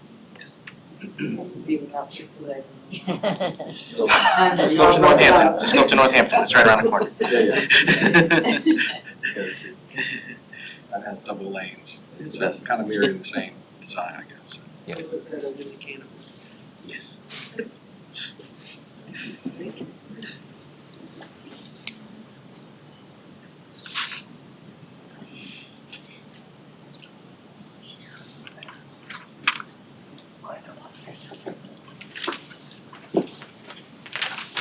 So this is Andrew's item, but I'm going to present for him because he is not in today. So this applicant is requesting a CUP for vacation rental. It's a 3-bedroom, single-family home in Bayview. Does not conflict with Plan Office 2030. It's a single-family traditional. It's zoned SF10. All vacation rentals in SF10 need a CUP to operate. So here's the site for the proposed short-term rental. It was built in 1951. It's been owned by the current owner since January 2023. The applicant's going to be adding foundation screening. The applicant will be self-managing the property. Her own contact information will be on the emergency contact sign. This is her first STR in Norfolk, but she does have experience with long-term rental management, and she does host another short-term rental out of state. She did get one violation for operating without a permit in March of last year, but the property is currently compliant. So So for the neighborhood analysis, within 500 feet, approximately 72% of residential parcels and 55% of residential units are single-family. All-inclusive, if this application is approved, approximately 5% of residential parcels and 4% of residential units within 500 feet would be short-term rental. And the Civic League did indicate support of this. Yes, ma'am. So I didn't see trees. Are you required? So they've got some pretty big trees in the back, which does give them the amount of tree canopy that they need. Yeah. So they're gonna plant shrubs across the front, so. Correct. Yeah.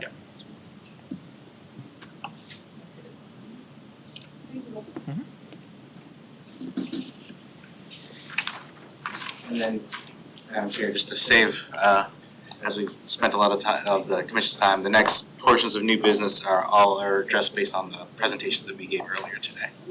Thank you. It was a good discussion, so I didn't mind taking a little extra time. I will say, referring back to the annual report that Matt Straley was able to present, I will say that I'm very proud of the work that the department, all the staff has done. The report used to just say things that, small things that we did and didn't capture the rest of the work product. So I asked the staff to put the rest of the work product that we're doing, especially for that dealt with the planning commission. So Bliss looks like a bunch of things we didn't finish, but then when you first looked at it, but then when you look at all the other things that we were directed to work on, the staff did a ton of work to try to get, to continue to move the city forward. So again, the staff, their work is, I don't want it to go unnoticed, but that's why I want to make sure that's shown on there. And then we have a very ambitious work program for the next year, which includes a number of text amendments that we don't want to lose the momentum that we have to keep the city moving forward. So we're working on that as well. So we're very proud of the work product. So please take a peek at that before we send that off to council once it's adopted by the commission. So. Thank you. I think I can speak for all of the commissioners. We're very proud of the work of this department. A lot of it goes unsung, but we're very proud of you, all of you. Thank you. All right. Anything for the consent agenda? I tried to put one on there and I was told no. So, anything else?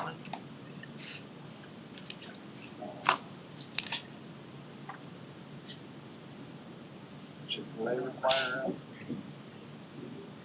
You want to save a few minutes? I guess you could. I mean, Yeah, that's only four.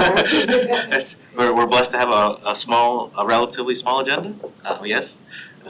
small and straightforward. We could walk through it pretty quickly. I think so. We'll just walk through them all. Okay, Chris Whitley, update for our NFK 2050. Good afternoon.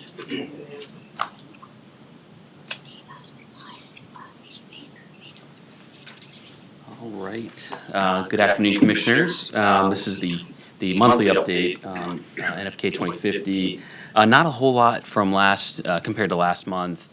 As I mentioned last month, I'm still, we're still very much in this kind of drafting the plan phase with our consultants and sort of gearing up for our sort of final phase of outreach and engagement that goes along with the kind of unveiling of the draft plan. But I'll just mention that. So along with just continuing to redraft and kind of edit the goals and actions that you all saw last fall and maybe the end of the summer, including the retreat, we're continuing to do that with the consultants, and we'll see that potentially tomorrow, early next week, something like that. In the meantime, we're also doing a lot of work on a completely new future land use map approach. We just had a really good workshop with staff last week. Where we kind of rolled up our sleeves and looked at maps on a table, and looked at, we're going to have a completely different set of categories, if you will. We're calling them place types, which is common with a lot of modern comprehensive plans around the country. And you'll see that it's going to look very different. It's going to have a lot of good guidance in terms of character and form, mobility. It's going to be much more flexible and sort of streamlined with different uses that are appropriate at those locations, and kind of capture the mixed use nature of a lot of our areas in the city. So stay tuned for that. All that work, we'll begin to see that in sort of a fuller form Probably, again, this, over the next few days. The future land use part of it will take a little bit longer, but we're working hard with our GIS staff, Matt and John. So they're doing a great job helping us put together kind of a first draft of that. So a lot of internal work happening right now behind the scenes. And then you all probably saw a poll that was sent out. Ann sent out a poll for the next round of working group meetings. So we included the planning commissioners sort of based on what working groups you all were in the last time.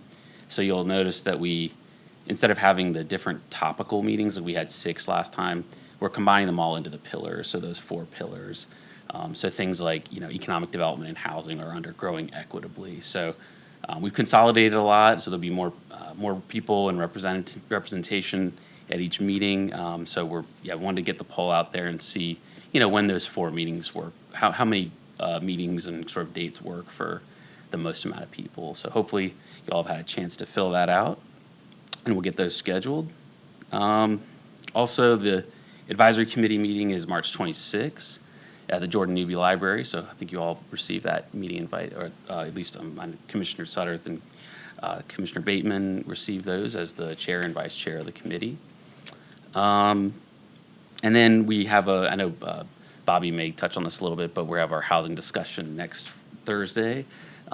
That's not all NFK 2050. It's certainly a lot of just general housing discussion, but certainly a portion of that.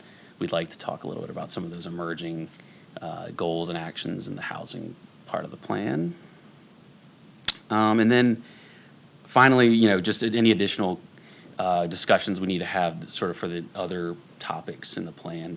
We'll be focused on housing next week, so there's obviously a lot more in the plan. So, we'll continue to talk about whether we use the March mid-month to carve out some time or look at another meeting. So we'll continue to talk about that internally and kind of see what works best, but also certainly want to get the commission's thoughts too on how much time you guys would like to have.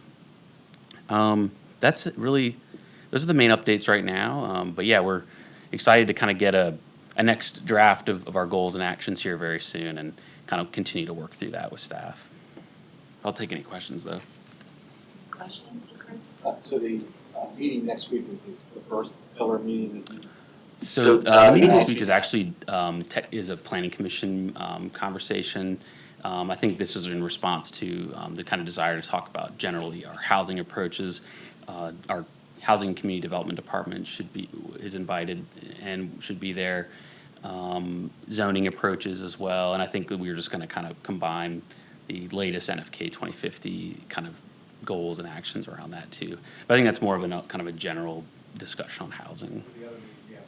We haven't scheduled. Nope. Yep. And the other meeting that you said we had an invite to, what's the date of that, just so I can make sure I've got it? Sure, the advisory committee, it's March 26th. Yep, at 6 p.m. Thank you. I think we're really close to the finish line, so. Getting close. Very exciting. Thank you. Yeah. Thank you. Chris led a good discussion for the staff last Thursday. I don't remember anymore. Talking about the future land use map, and you see the future land use map in your presentations all the time when staff presents it. Again, he touched on it of being a little bit different. We don't want the future land use map to look like a zoning map anymore.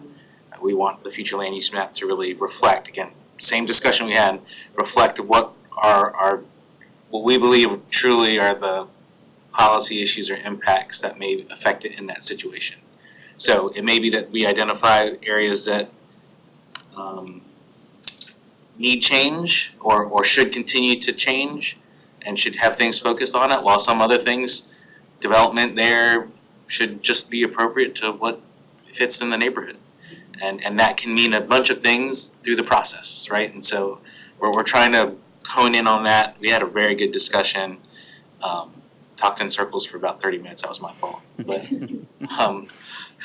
at the end of the day, we had a very good kind of planning charrette to try to provide how we envision the future of development in the city, and what we want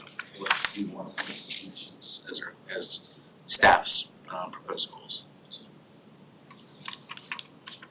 So when you do that, so you did think about 2050 and Yes. everything and how we think That's why I talked in a circle for 30 minutes. That's, as you'll see Jeremy head nodding over there. Yes, I talked in a circle for 30 minutes because I was trying to understand 2050 versus.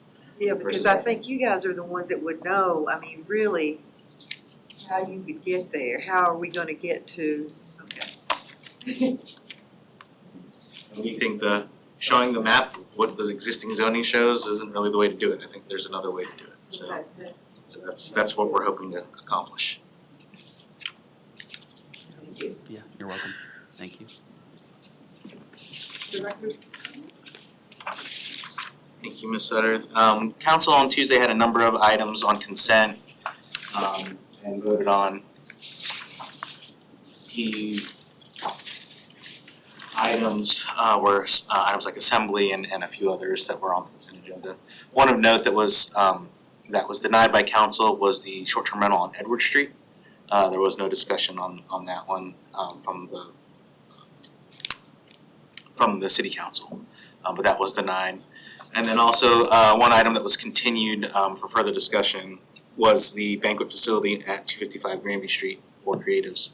There was some concern brought up during the planning update by council members about how it would operate and if they thought through their business model all the way through.